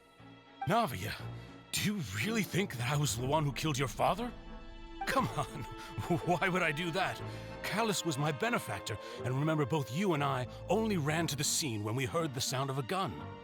If that's enough to make me a suspect, wouldn't that make everyone at that banquet a suspect as well? I think there's no point in getting into the specifics right now. The audience doesn't even have the big picture yet. Even I'm struggling to remember some details of that case. Exactly correct, Your Honor. I must refresh everyone's memory about that case before I can explain my charge and reasoning. I see. In which case, I will recount the findings about that case as originally recorded by Maison Gardiennage.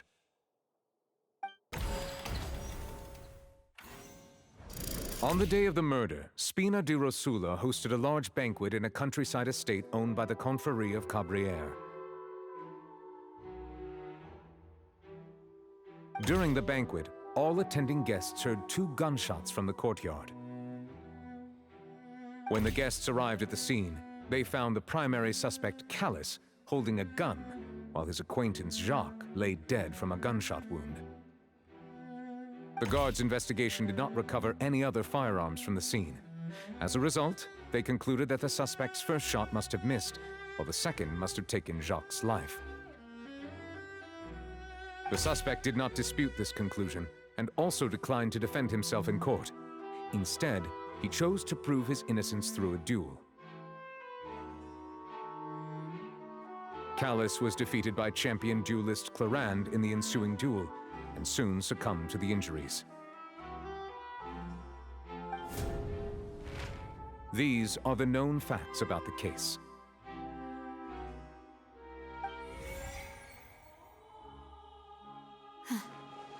The one with the motive to kill was Jacques, not my father. And even so, Jacques still had no reason to pull the trigger. In truth, the third person shot Jacques first, and was shot in turn by my father when my father seized the gun from him. After that, the true culprit turned the third person into water, erasing all traces of him from the scene. Thank you for the summary, Your Honor. Of course, the guard's conclusion appeared quite sensible to us at the time. However, we should revisit the case now that we've gained new information about the abilities of water from the primordial sea.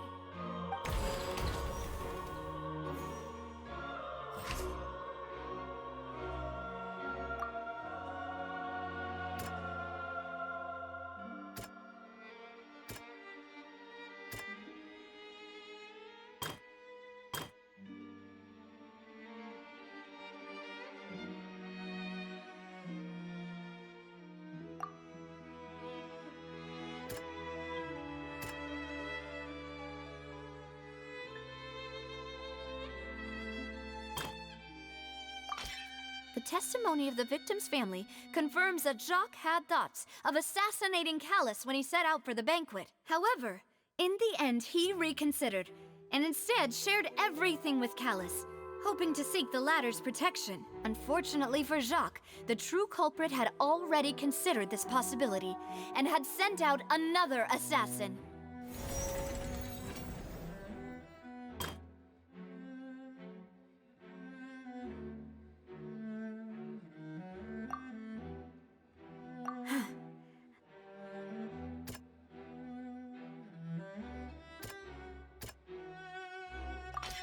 This assassin first shot Jacques, then turned to shoot Callus, only for Callus to wrestle the gun from him and kill him instead.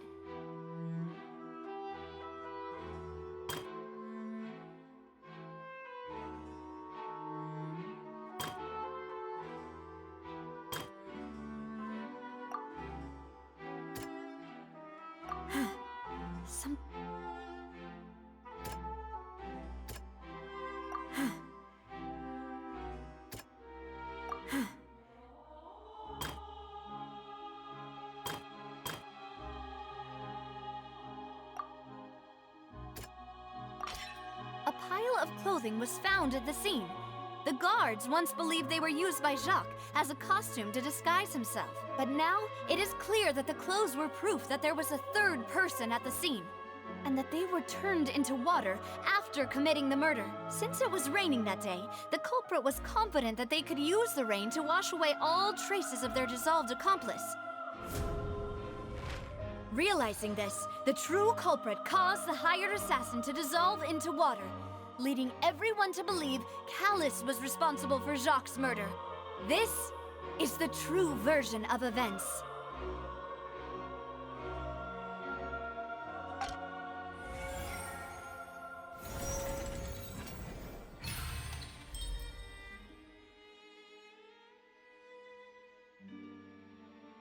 So that's what happened. Wait, you're telling me something as dangerous as water from the primordial sea has been used for all these years? What a great theory. It also explains Callus's and Jacques' respective motives. I guess they didn't shoot each other after all. Mr. Marcel, you are the one being charged with the crime. You should provide a rebuttal if you wish to prove your innocence. But I think I agree with everything Navia just said. In fact, there was nothing in her speech that directly implicated me. Then, may I ask some questions? In my opinion, we primarily need to determine two things. One, do you have the evidence to back up your claims?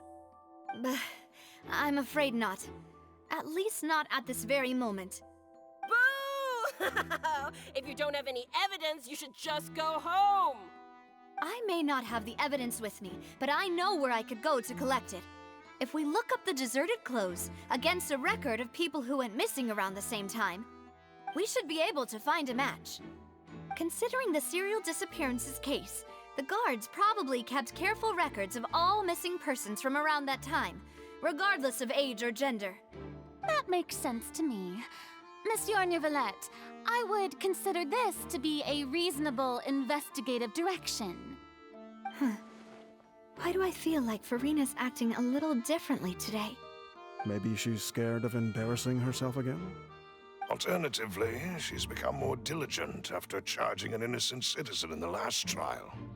My second question has to do with the ensuing duel.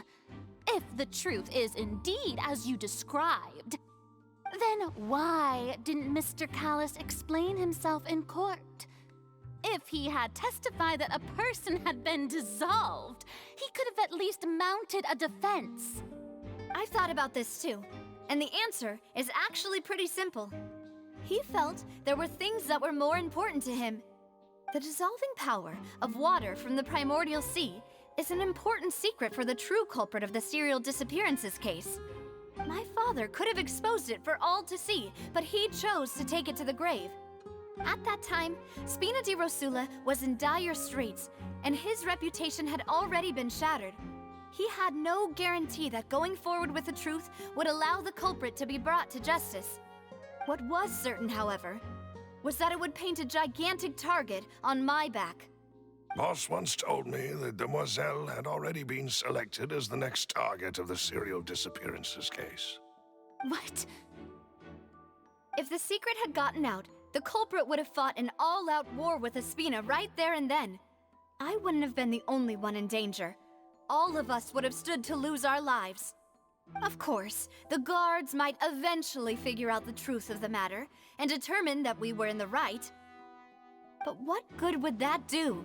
How can a hollow verdict protect anyone? Had this opera house ever given my father any kind of confidence in its brand of justice, Spina di Rosula would have had no reason to exist. But by staying silent, we retained the ability to deter our opponents and continue the stalemate. I was able to become Spina di Rosula's president, which made me harder to target, as well as giving me more time to grow and learn. And once I have figured out the truth and stepped up to the challenge, I will do what this opera house cannot, and restore my father's truth and honor back to him. So, you mean to say, your father intended to die in the duelist's ring? That's right. Do you have any proof? Of course. All you need is to ask his opponent, Clorinde. I don't need your apology, your guilt, or your support from the shadows. You don't have to do anything for my sake. But since he entrusted his will to you, Clorinde, you should tell us the truth about his sacrifice. So, during the duel, did you believe that Callus was intending to die? Yes, I did. As a champion duelist, I've fought many battles and taken a countless number of dishonored lives. In my line of work, I've seen all kinds of people give their all for the faintest hope to continue living. Some were determined, others passionate, and some even manic and twisted. Just one look and I can tell if a duelist is hoping to live or if they're looking to die. I hereby swear on my name and honor as a champion duelist that Mr. Callus never intended to leave the ring alive. Since that's your testimony, I have no more questions. It appears there really are good grounds to reopen this case. I concur. However, Miss Navia, you still have not explained the link between your father's case and the serial disappearances case. Right? What she said was fascinating, but kind of beside the point. Wait, weren't they just talking about the serial disappearances case? Of course, Your Honor. The two cases are connected via a matter of timing. In my father's case, the culprit intended to kill both Jacques and Callus. As a result, they planned to act after hearing 2 gunshots. And, at the end of Linny's trial, the culprit also only dissolved the victim in front of everyone because they realized they were at risk of being identified. The culprit could only time their actions so precisely if they were already at the scene. Coincidentally, Marcel attended both the banquet and the trial. So that's why you suspected me. Even after hearing your reasoning, I still can't help but find it a little preposterous. I'm used to it, though. You've always been an impulsive and sentimental child, Navia. It's one of your most endearing traits. No need to appeal to pathos. I won't try to refute your points one by one, but even if everything you just said was true, can you prove that I was the only person present at both events? On top of that, does a person have to be physically present to control the timing? Can't someone remotely monitor the place? I don't know what she can say to that. I know that even with that, you might still think you can reduce the list of suspects with some further investigations, until I'm the only one left on the list. Alas, who won't feel at least a little hurt by an accusation of murder from a girl you see as your own daughter? But if I were to dismiss this completely, you'd also think I'm not being considerate of your feelings. Ah well, let Uncle Marcel teach you another lesson. Do you know what the biggest flaw in your reasoning is? I suppose you're gonna tell me anyways. It's timing again. I'm a businessman by trade. From that standpoint, there's no reason for me to kidnap young women. It's a high-risk action with nothing to gain. In addition, I left my home in Snezhnaya when I was young to come to Poisson and work in some trade. My business only thrived when I received Callus's patronage. But the disappearances began before I ever stepped foot in Fontaine. I do apologize, demoiselle. This was my mistake. No, it's not your fault. I'm sure he had come prepared. Is there anything else you'd like to say? Would you like to check the date of my first business license against the first known case of the serial disappearances? You can also take a look at my border entry records, or ask my friends and family when I left Snezhnaya for the first time. Could those records and testimonies do something to appease the unspeakable anguish in your heart? Seems like she got the wrong guy. At this rate, Navia will be convicted for falsely accusing him. I think you've done a superb job of dissecting your father's feelings as he neared the end of his life. But aren't you going against all of his wishes and expectations right now? He wished for you to become more rational, collected, and conscientious, instead of dwelling only on your own feelings. Once you've learned to be more considerate of others' feelings, and to stop rushing headlong into things, you'd have met most of his expectations. isn't just about me, and it never has been. The biggest difference between me and the rest of the victims is that I still have the ability to search for the truth, while that same agency has long been taken from them. The people whose families were destroyed by synth abuse, the people who lost their loved ones to the serial disappearances, and the people who suffered tragic ends due to their sense of justice. Many people's images are flashing before my eyes. I'm sure some are coming to those of you in the audience as well. And whose image do you see, Marcel? Is it a man named Vacher? Huh. Oh, so you do know that name. I'm merely surprised you'd suddenly say the name of someone I've never even heard of. I was waiting for you to say that.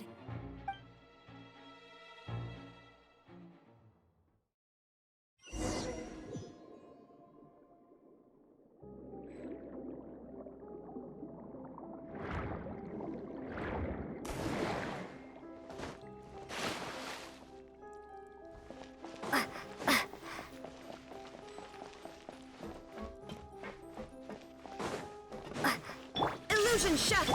I see everything! Solidify!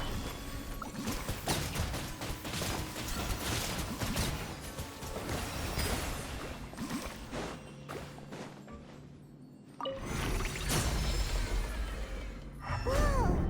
The floor is going up! Is it because of this mechanism in the middle? That guy really prepared a lot of stuff for this place.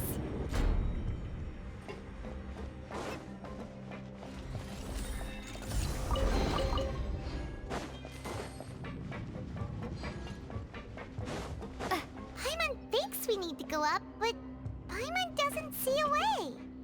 Let's take a look around. Maybe we'll find a hidden mechanism that'll show us the way up.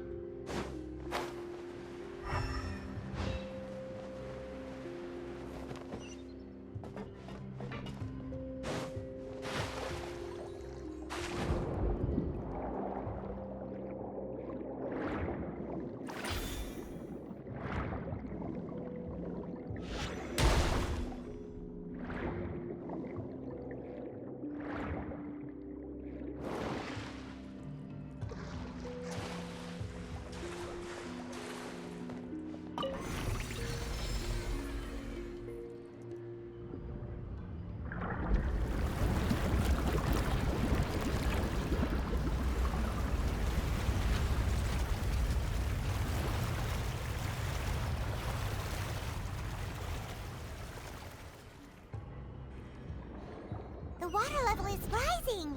Now we can swim to the top.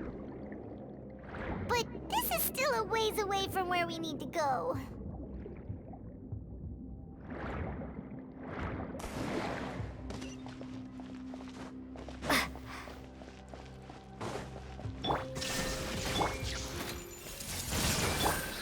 Stabilize! Water jet! Hey!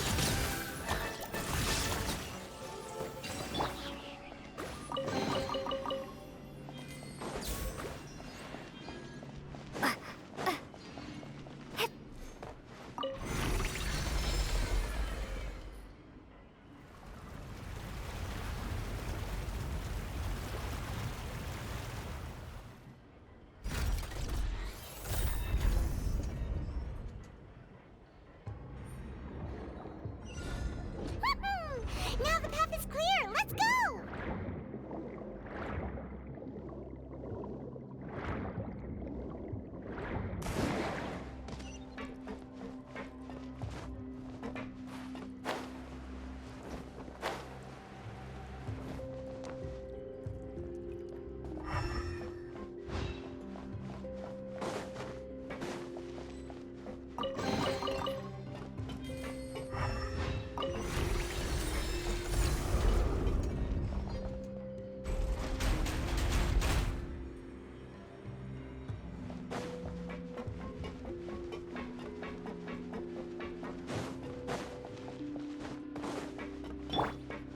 Shine down! Gather!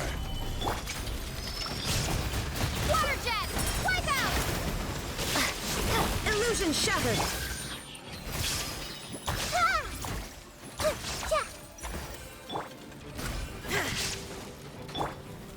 Solidify!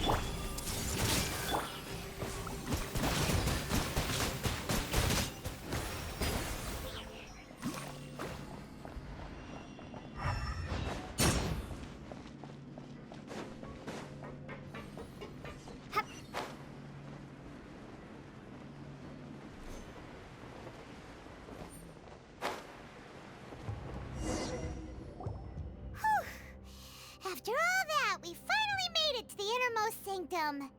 Though, as expected, the mastermind isn't here.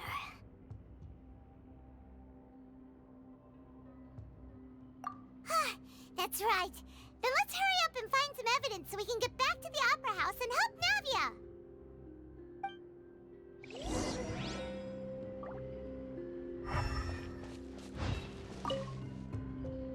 What's all this? Aw, it's a bunch of really cute things. Pink accessories, a hair tie, a necklace, even a makeup box.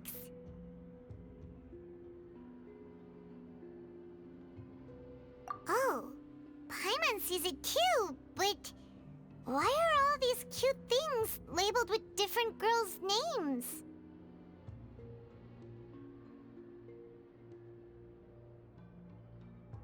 Huh? You mean the girls from the serial disappearances? They were brought here? And then they were turned into water. And all the boxes of things. These names. That means... Oh, this is terrible!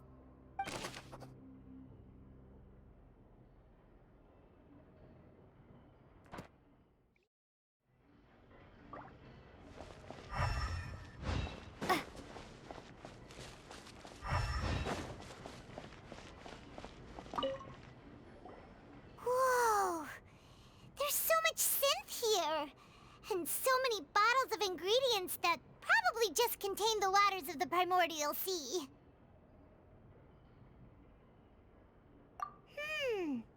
Mixing in progress. Ready to drink? Stock sample? Huh. They've also got all the synth pretty clearly labeled. Whoa! There's even fruit-flavored synth?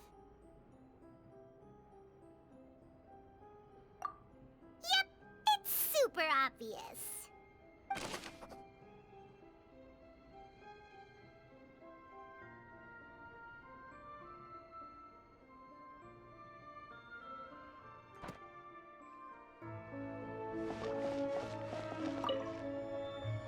What's this over here? Looks like some kind of place for research. Experiment number 16 aims to verify Jacob Ingold's research conclusions on the primordial sea and use his theory as a foundation to achieve a breakthrough. The experiment was a failure. No individual managed to resurface from the water from the primordial sea. Female specimens 22, 23, and 24 were dissolved.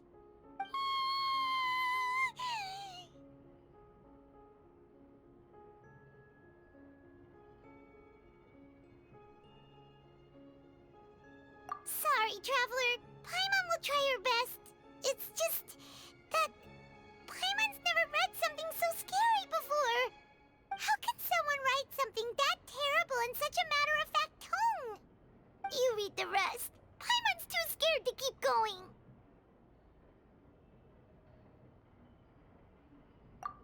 So that's why he did all of these experiments. Wait, did he really think he'd be able to find a way just by dissolving people over and over? That's just insane! Huh? Isn't that the name you heard by the fountain? Paimon thought he was an eyewitness in the serial disappearances case. You mean Vache is the one who did all of these... experiments? So that's it! Vache was no victim, but personally took his lover and...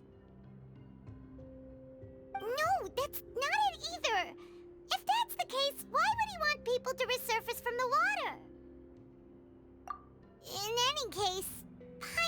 it all down.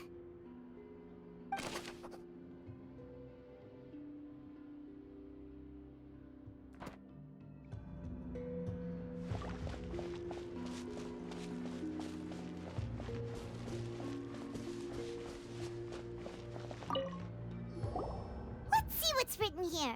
Nothing escapes Detective Paimon's eyes. Callus. Navia's father. Oh, this seems to be an investigation report on him.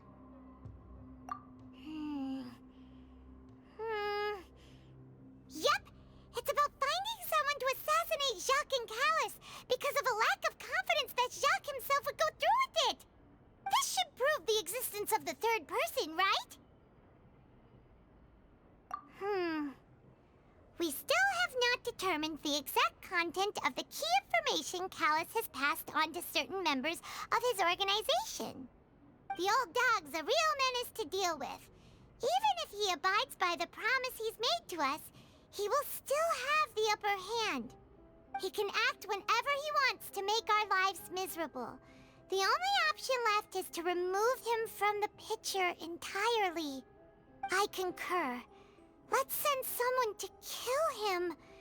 He won't declare war as long as we don't touch Navia. Oh, seems like we've got a bunch of correspondence between the higher-ups. They're all just so evil.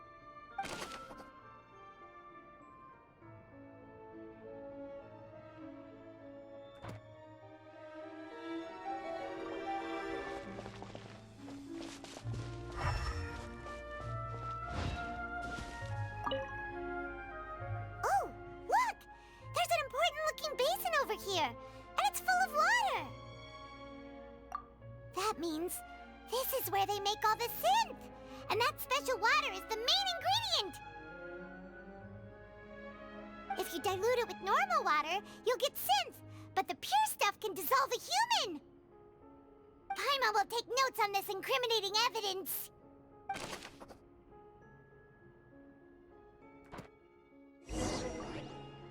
We've looked at almost everything here, and it seems like our theories were spot on. But yeah, we haven't found anything that reveals his true identity. No wonder even Neuvillette wasn't able to find anything. Whoever it is probably destroyed everything to do with that name a long time ago. That way, even if we bring all this back to the opera, we won't be able to identify the true culprit.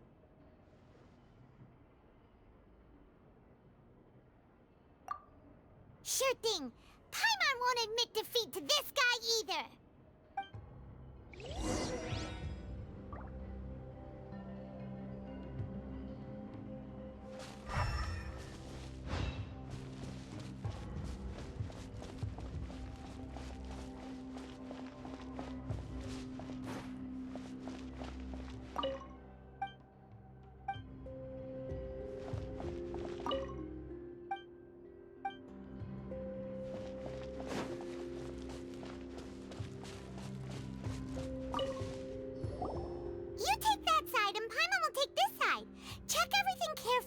We'll find something for sure.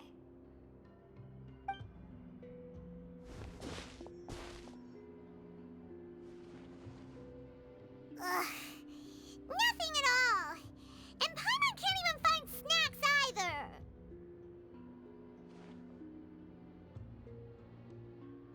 Whoa, really? Let Paimon see. Vinier. Isn't that Vache's lover's name? Then you found her diary. Let's see. Aw, it's just a normal diary chronicling their love story. She was so sweet, too. Oh, Paimon feels even worse for her now.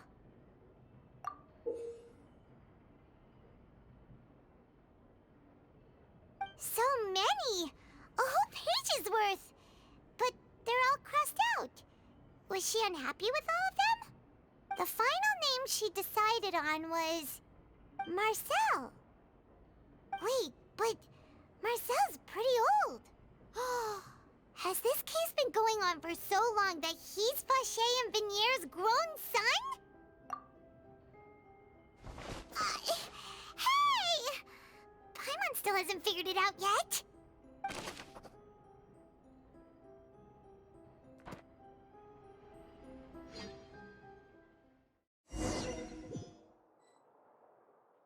And whose image do you see, Marcel? Is it a man named Vacher? Huh.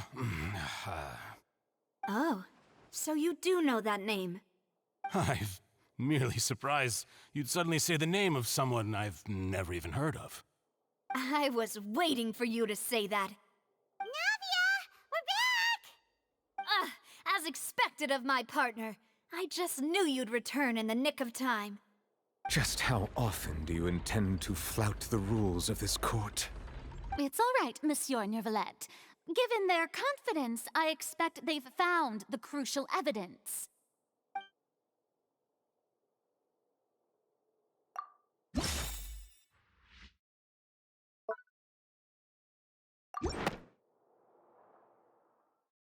But the truth of it, Marcel, is that you've always been Vacher. Huh? We've investigated your lair and we already know everything! After your lover, Venier, was dissolved, you kept abducting young women to experiment on the hopes of bringing her back to you! You even created Marcel as a new identity and destroyed all records of your past as Vacher! So that's it. Even the villains in opera performances rarely go that far. And with that, Marcel's motive has now been established. This information regarding your past also dismantles your prior timing defense. Well, Marcel, do you know where you went wrong? You fixated your gaze on the lover that passed away, instead of paying attention to the living people around you. So, you never noticed how we changed, or how we grew as individuals. You also never understood Boss's real expectations for his daughter. Or our determination to see things through. Your determination. Mr. Marcel, please speak up now if you would like to defend yourself. Otherwise, the trial will move on to the next stage. Do you really think I wanted to do any of this? Pay attention to you? What for? Have you ever paid attention to me? Ever empathized with my pain? Ever known how it feels to watch the love of your life dissolve right in front of your eyes? No one helped me. No one even believed me.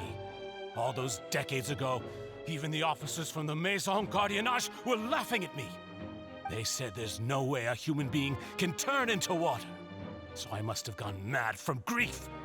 Venier's death was brushed away by all of you as if it didn't matter at all. Well, now you know, don't you? Ha! Well, it's too late now. All those who were dissolved are gone forever. You only have yourselves to blame. You set up this ornate opera house in pursuit of your so-called justice, your beloved drama, while turning a blind eye to the suffering of the people. Venier is dead. We promised each other that we would always be together.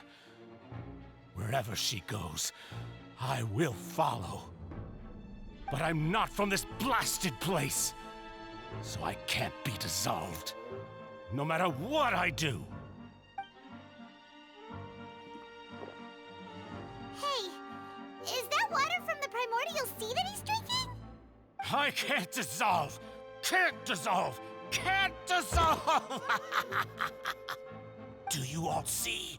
I can't go, I can't follow. So if I can't go where she is, what choice do I have but to try to bring her back? I did all of that, and in the end, that accursed Callus still got the better of me. I spent my entire life living on pins and needles, only to get stabbed by his idiot daughter at the very end. The suspect is exhibiting signs of mental distress. Guards, please restrain him. Don't touch me! Don't anybody come near me! I still need to save Vignier. I promise. We made a promise. Vignier. Vignier. Please, Vignier. Don't think badly of me. All I want to do is fulfill our promise. At this point, the verdict of this trial is clear. With Mr. Marcel's conviction, the charges against Mr. Tartaglia no longer have any basis. Fine by me. I was in a bad mood, but after a show like that, I'm actually feeling pretty good. Traveler, please submit all the evidence you have collected to the guards, so that I might review and summarize the truth behind the serial disappearances case. The man now known as Marcel was originally named Vacher and worked as an adventurer with his partner and lover Vignier. During an underwater expedition, Vignier accidentally came into contact with water from the primordial sea and was dissolved in front of Vacher as a result. Vacher learned of the primordial water's existence through the work of others and began to kidnap young women for research, with the goal of discovering a method to restore Vignier back to life. To cover his tracks, he invented the new alias of Marcel and began to operate a business in Poisson. During the course of his research, Vacher discovered that a diluted concoction of water from the primordial sea can induce feelings of euphoria, and began to manufacture and market synth. However, as he accumulated wealth to fund his continued research and expanded the scope, he came into conflict with Spina di Rosula. After exchanging blows with Spina di Rosula for many years, Vacher decided to assassinate their president Callus at a banquet. Although the assassination did not go as Vacher expected, he was able to turn Callus into the murder suspect by dissolving the assassin he sent to the scene. And just recently, Vacher attempted to frame Linny as the culprit of the serial disappearances case, using a similar method.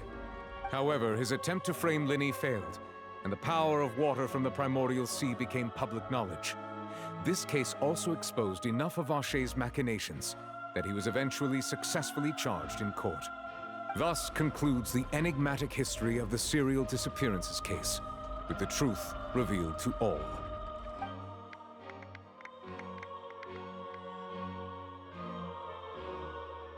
The Oratrice will now deliver the final verdict regarding the charges against Mr. Vacher.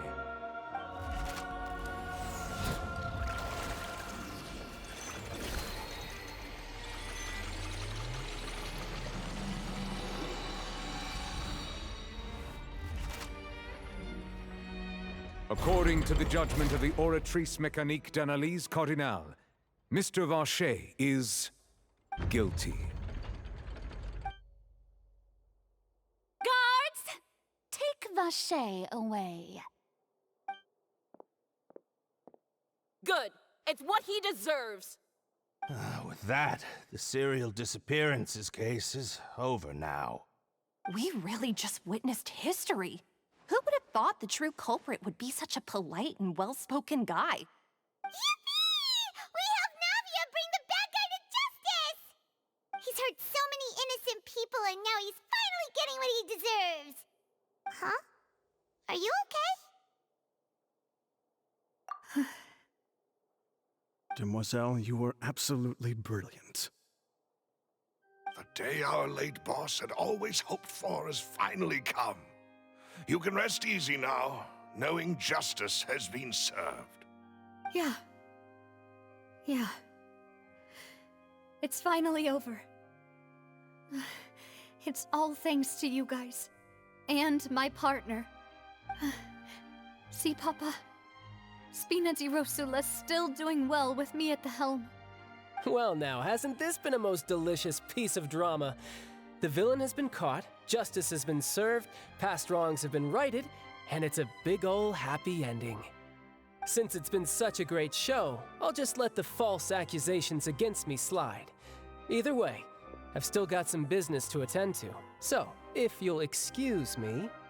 Please wait just one moment, Mr. Tartaglia. What now? None of this has anything to do with me. According to court protocol, since this trial was initiated due to a charge against you, A verdict must also be made regarding the initial charge before the trial can conclude. Oh, come on. Is this really necessary? Haven't you already caught the real criminal? Isn't it time for side characters like me to exit stage left? Please respect the laws of Fontaine. This has always been the rule. All right, but this sure is a lot of hassle. All I need to do is stand over there, right? Let's just get this over with. Through evidence presented in the public trial that was just held, it has been established that Mr. Tartaglia has no direct connection to the serial disappearances case. The guilty party has been identified, and thus it is logical to suppose Mr. Tartaglia is innocent of the charges. We now turn to the Oratrice Mécanique d'Analyse Cardinale to render the final verdict on the charges.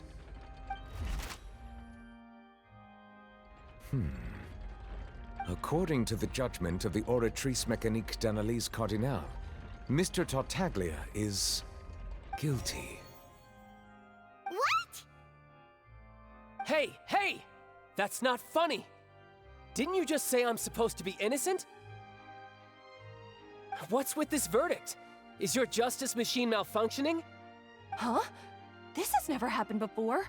The Oratrice actually returned a different verdict from the Chief Justice. I mean, have you ever heard of an innocent Fatui Harbinger? Do you think the Oratrice might have just convicted him on general principle? But weren't the charges about the serial disappearances case? No matter what else he's guilty of, it shouldn't affect the verdict in this case, right? The judgment of the Oratrice Mécanique d'Analyse Cardinale is, by law, the final verdict of the court. We must accept the guilty verdict. Guards, please take the suspect into custody per court protocol.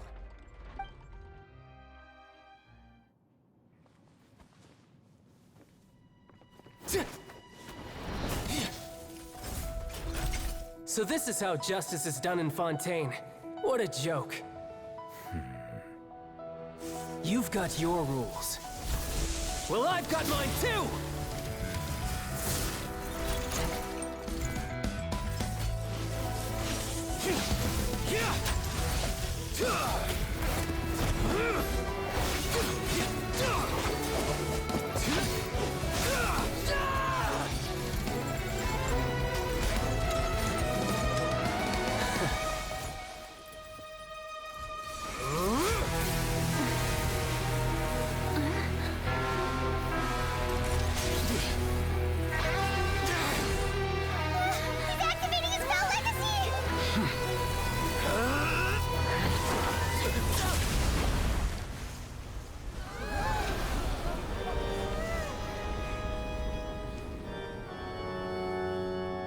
I am sorry.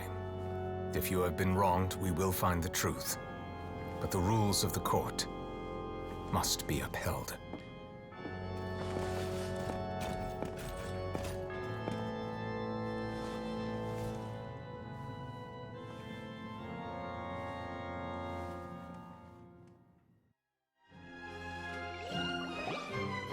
Hey, Monsieur Nouvelette, what's going on?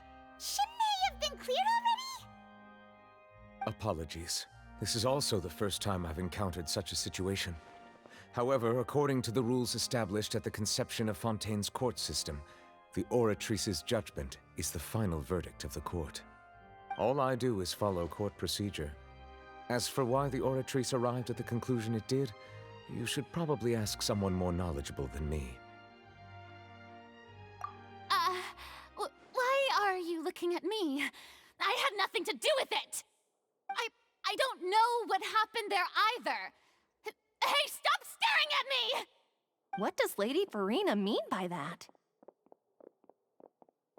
She says she has no idea either, but that's impossible. Didn't she create the Oratrice herself? Yeah, so are the verdicts reliable or not? Can results like this really be called justice?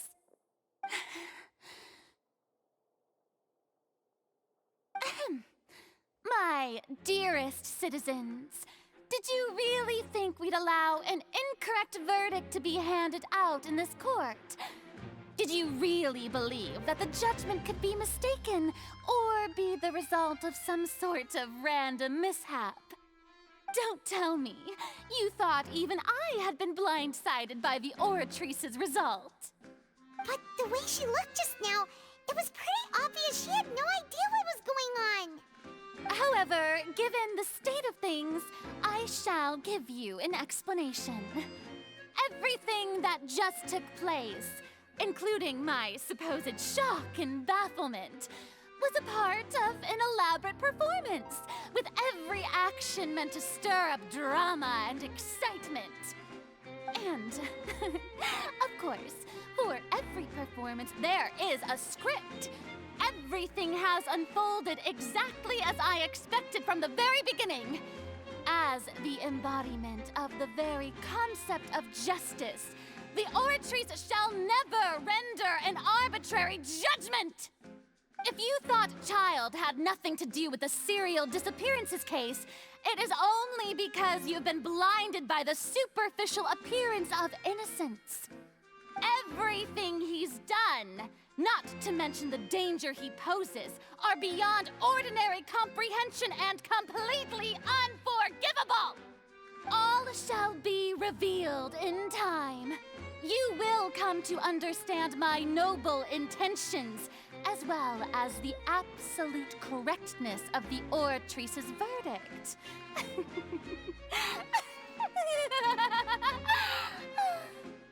Now, having said that, although I hate to leave things hanging in suspense, it is now time for this performance to end. As the lead actress, I shall be the first to take my leave. Toodaloo! So she chose to make her escape after all, did she? So you're saying we shouldn't put much stock into what she just said? She probably just put on that performance to save face. As for the truth, it's unlikely that she actually has any idea. However, please be assured that I will continue to investigate this case in a personal capacity. Just as I promised, if the judgment has been incorrect, we will do our utmost to clear his name. All right. Even though we feel pretty badly for him, we'll take your word for it for now. After all, he's done plenty of bad stuff, so he should have known he'd go to prison someday, right?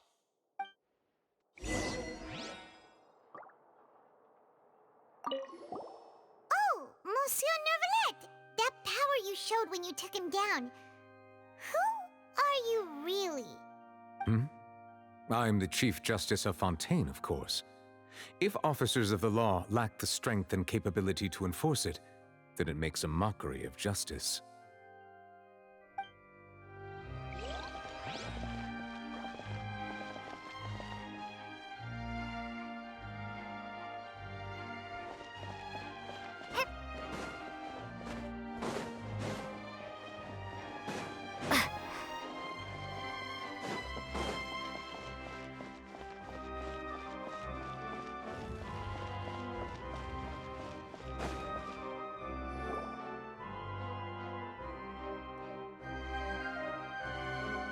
Hey, what are you doing? Quick, stop him! Traveler! Hey, Traveler! Marcel! What are you doing over here? Stop resisting arrest! Cease, or we'll add another charge to the list. No, wait! I just want to ask the Traveler something. I'm not looking to run away. Please, just let me ask this one small thing. Go on. Thank you. I was being led away when I finally realized something. Where did you first hear the name Vacher? I erased all records of that name. So, unless... Are you still trying to prove your innocence? Give it up. You've already been convicted.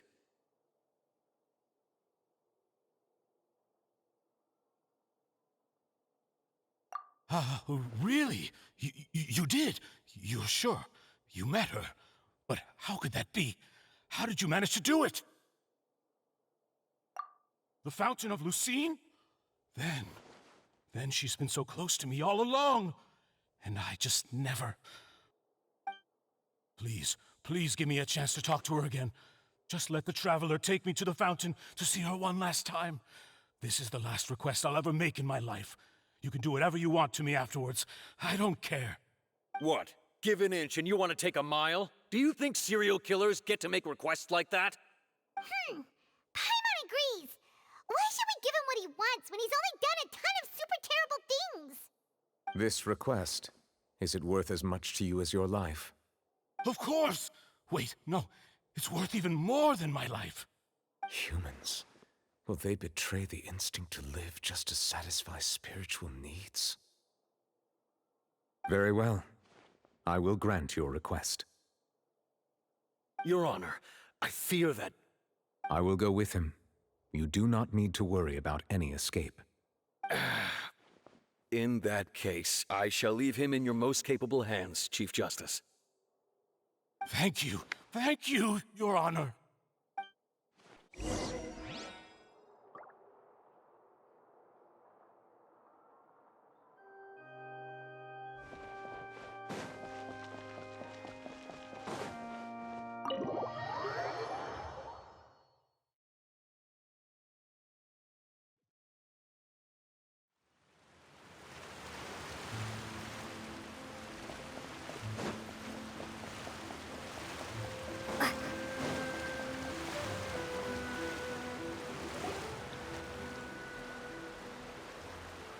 Is this the place? You said she's here, but what do I need to do to see her? Yeah, and even Paimon could hear her after drinking that thing. Didn't you just drink a lot of it on the stage as well? Oh, in that case... Vache! Ah! Yes, that's it! So you heard it too! Vignier, it's me! It's me, Vache! Vache? Vache? I'm here! I'm here! Where are you, Vignier? I'm coming for you. I'm finally here for you. Hey, wait! Be careful! Hey, wait! Vignier, is that you? It's me, Vache! Vignier! Vache? Why did you come? Didn't I say? You don't need to look for me. You look a lot older than I remember. How long has it been? It's been more than 20 years. I've suffered for over 20 years since the day you left. All this time, only the thought of bringing you back has kept me alive. Nothing else mattered to me. I must be dreaming. Who would have thought I'd get the chance to tell you all of my feelings like this? Vignier, you are my everything. I really don't know how I could live without you. But Vache, if you ask me, this world would be better off without you. What are you saying? If not for you, I would have finished my law degree and probably become a top-tier attorney one day. If not for you, I would have continued to pursue my love of the arts, and my works would have been displayed in the Palais Mermonia itself. If not for you, I would at least have been able to take care of my mother. And she would not have grown old and died alone, with nothing but the tears on her cheeks. It's all because of your selfishness, Vache. It's all because of you. You... Wait, you are not Vignier. Who are you? You're right. I am not Vignier. I am the sacrifices. Every woman who died by your hand, as our bodies dissolved, our consciousnesses flowed back to the primordial sea. Our thoughts circulated endlessly within the primordial sea, and we were no longer individuals, but we became one, just as streams of water come together in the sea. I'm Cressy. I'm Lemony. I'm Azine. The only one I am not is Vignier. Why?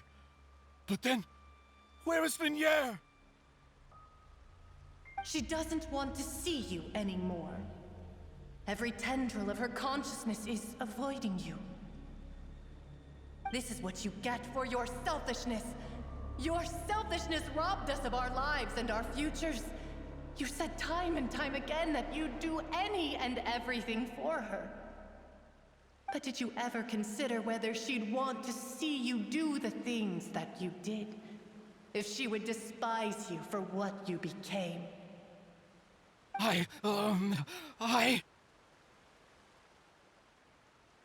You are a liar, a heartless murderer, and a cowardly narcissist.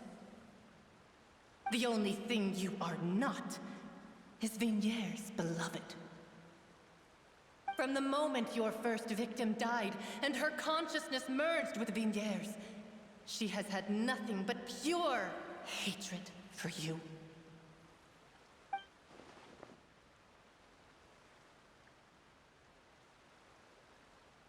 No! Vignier! She can't hate me. Let me see her, please. Have mercy. You still don't understand. When I said don't look for me, that came from the real Vignier. She really doesn't want to see you anymore. But on top of that, she also said that because it's her final drop of pity for you. She said that because she knew that if you did come here, we will show no mercy to you. Vache. Vache? Vache. Vache. Vache. Vache. Drown.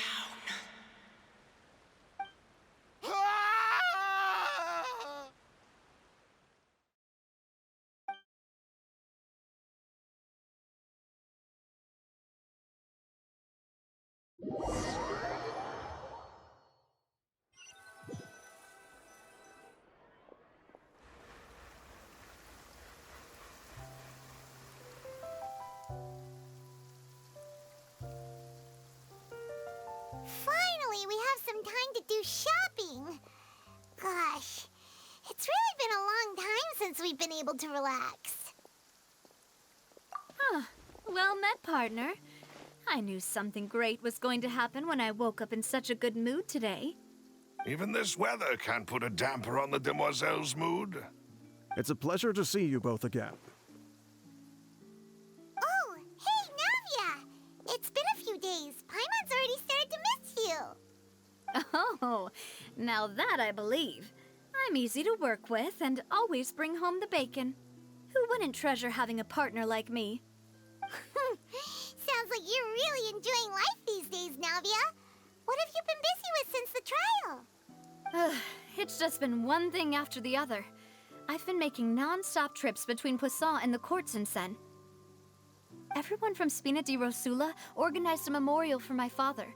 We never held a memorial when he first died, since everyone knew that even if we held one back then, no one was going to come.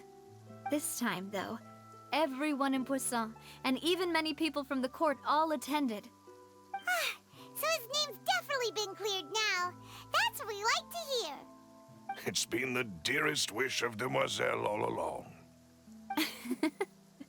That blasted stubborn fool. I was right to put my faith in him. I'm so glad I didn't give up on the case all those years ago. Oh, by the way, I ran into Charlotte just after I left the memorial service. Well, maybe it'd be more accurate to say I knew she would be there, and there was no way she'd just let me go. Huh? So you know Charlotte too? The Charlotte? Journalist from the Steambird? Yeah, way back when I first became the president of the Spina di Rosula, she was all over me. Wouldn't take no for an answer. I believe the story was called The True Heart of Darkness, Secret Tales of the Yellow Rose. To be fair, though, it was a really flattering feature. So, we've been on pretty good terms ever since. She was trying to lean on our friendship to get me to do an exclusive piece on the serial disappearances case. Oh yeah, she told us about that. She's always been super interested in that case, so now her wishes finally come true too. Anyway, I told her to make sure that when she writes about you guys entering the opera house with the critical evidence, that you both sound really cool. Now that's another thing to look forward to. We trust Charlotte's skills with a pen for sure. Oh, and in other news, I also took Clorinde out for a meal. Oh, are you two on better terms now? While you were investigating Vaché's headquarters, Clorinde gave testimony on my father's behalf. It was thanks to her that we were able to turn the tide. I wanted to thank her. I mean, there's also no point in being awkward all the time, so we took the chance to reconcile with each other. Oh, that's great. Paimon also thought Clorinde wasn't actually a bad person. It's always good to have more friends. Anyway, now that the case has finally been solved, perhaps it will slowly begin to fade from the public consciousness. Oh, actually, there's still one last thing I need to do. What is it? I should pay a visit to my father's grave, and tell him the truth of what happened, as well as how it all ended. And on top of that, just how much people still look up to him, to this day. That includes me, too. Miss Navia. Indeed. We want to go too! We also think Callus is a really admirable person. Sure thing. I'd like you two to share the moment with me. After all, without you, there might not have been such a positive ending. And in that case, everyone, let's be off. Considering the recent weather, we'll be lucky if we can reach Poisson before dark. Yeah, you're right. It's been raining non-stop for a few days now.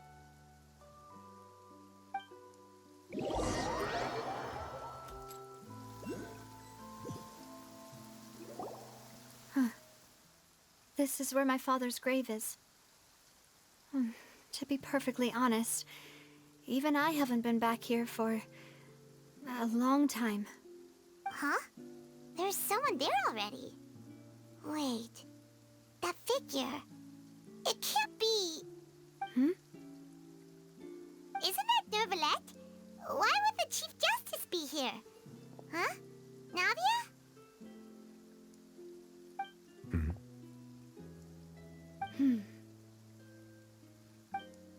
My apologies. I should have asked before coming to pay my respects. Don't say that. Sorry about that. Oh, I was trying to say there's no need for you to apologize.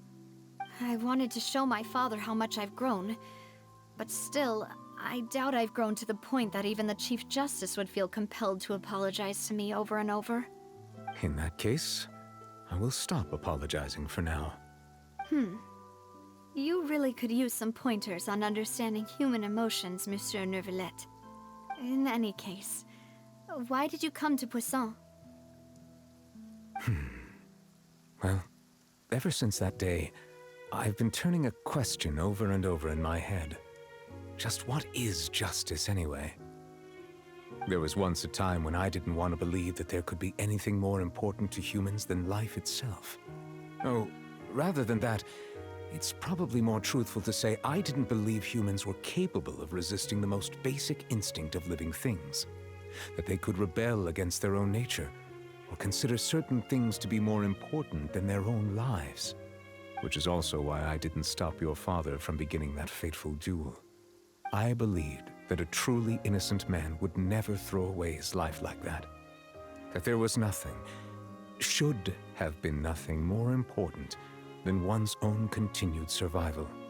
But Mr. Callus proved me utterly and decisively wrong. If not for his sacrifice, the serial disappearances case would have remained unsolved to this day. Mr. Callus made the choice he did for his daughter, for his associates, and for many people completely unrelated to him. And in the end, from a certain perspective, one could say that he did it all for for the sake of justice. A justice that's higher than life itself. So, you asked me why I came here. I just wanted to say my apologies to Mr. Callis in person. I should have noticed all of this much sooner. This regret has filled me with a sadness that has haunted me for days. That high and mighty chair in the opera Epiclese indeed insulates one from many important things. Spina di Rosula, thank you so much for your hard work and perseverance. I'm sorry for being mad at you before. So, you're actually one of those types that's cold on the outside, but pretty thoughtful on the inside, huh? That reminds me of Silver, one of my guys. Sorry about that. Self-expression is not one of my strong suits. Didn't I just say you don't need to apologize? Ah, so Navia and Neuvillette seem to have made their peace as well. Let's not disturb them for now. We can wait till after they're done.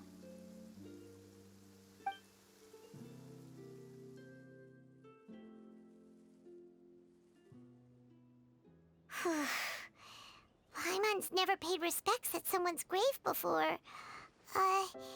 Did Paimon do anything rude there? Huh? Oh, Paimon didn't know that was a thing. But Paimon doesn't know what she would do if she can't fly. Oh no. Paimon hopes Miss Navia won't be too mad. Anyway, Neuvillette is still standing around there. It's not often that we can catch him alone like this, so why don't we go talk to him for a bit? If we can't talk to Lady Farina, we can at least talk to him, right?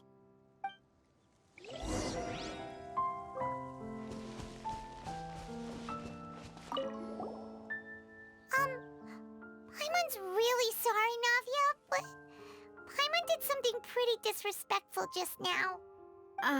What are you saying, Paimon? I don't think I get it.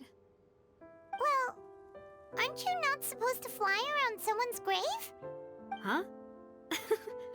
Who told you that? Hey, Traveler! Why did you mess with Paimon again?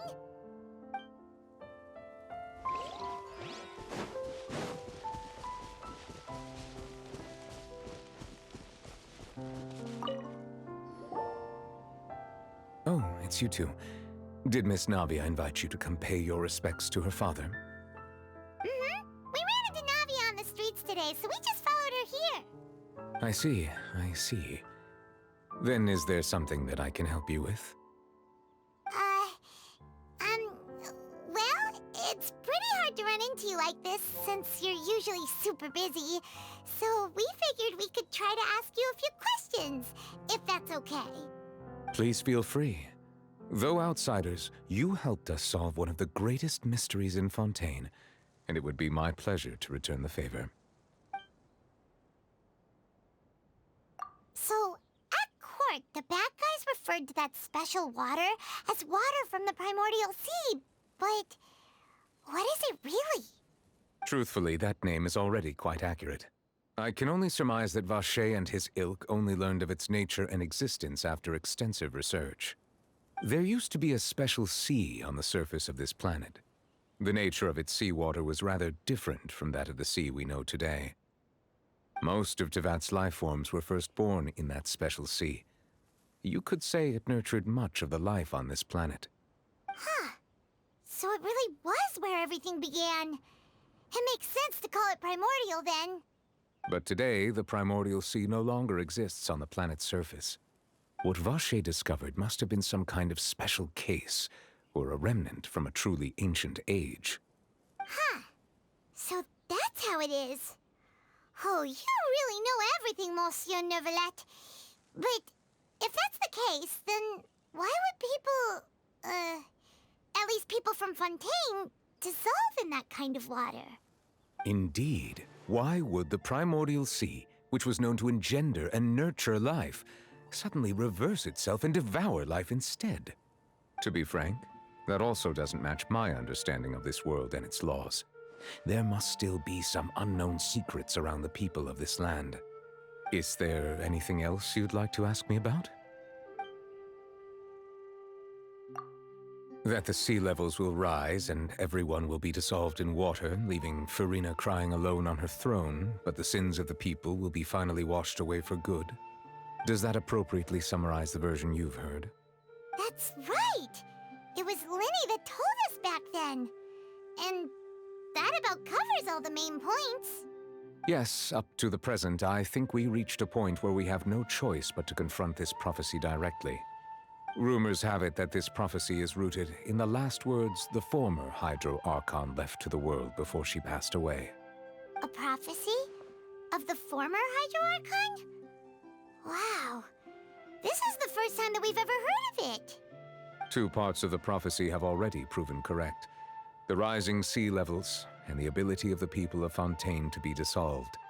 We should be more vigilant and stay on the watch for further signs. Speaking of the prophecy, Farina has also always taken it quite seriously. Indeed, she has been collecting information and intelligence from across Tevat for this purpose.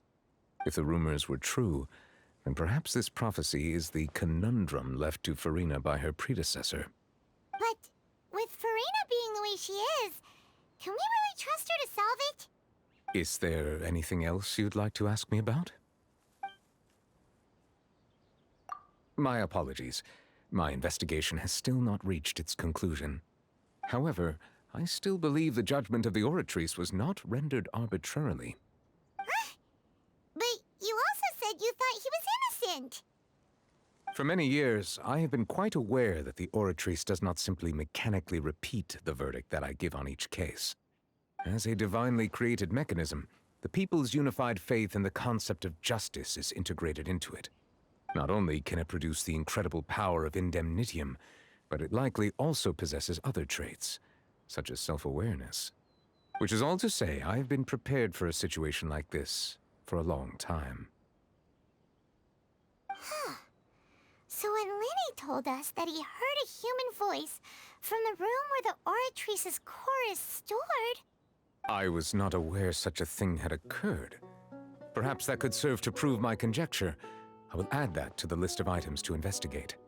In any case, I am inclined to believe that the Oratrice does have a methodology all its own. We just do not have enough information. Based on Farina's reaction, I doubt even she had any idea what was going on. She managed to bluff her way through it, though, with her time-tested twin tricks of bravado and drama. While we do intend to get to the bottom of this, for now, we regret to say that the Fatui Harbinger will just have to bide his time in the fortress of Meripede. If we did incorrectly convict him of crimes he did not commit, we will most certainly compensate him to the fullest extent allowed by the law. If you ask Paimon, the only compensation he'll want is a no-holds-barred fight with you. Is there anything else you'd like to ask me about? Your sibling, another blonde-haired traveler. I'm sorry, but I've never seen anyone who matches that description. If he ever stepped foot in Fontaine, I'm sure he followed our laws to the letter and had no reason to appear on the stage of the opera Epicles. Is there anything else you'd like to ask me about? Very well. It was my honor to provide you with what answers I could. I very much enjoyed conversing with you. It will soon be time for me to leave this blissful tranquility behind and return to Palais Memornia. You really are super busy, Monsieur Neuvillette. Paimon thought you only came here to pay your respects today because you had the day off. Crime and villainy do not have the day off, and so justice must work around the clock as well. This is merely the nature of a justice's work. All right. You've got a point. Huh? Paimon just noticed that the rain has stopped.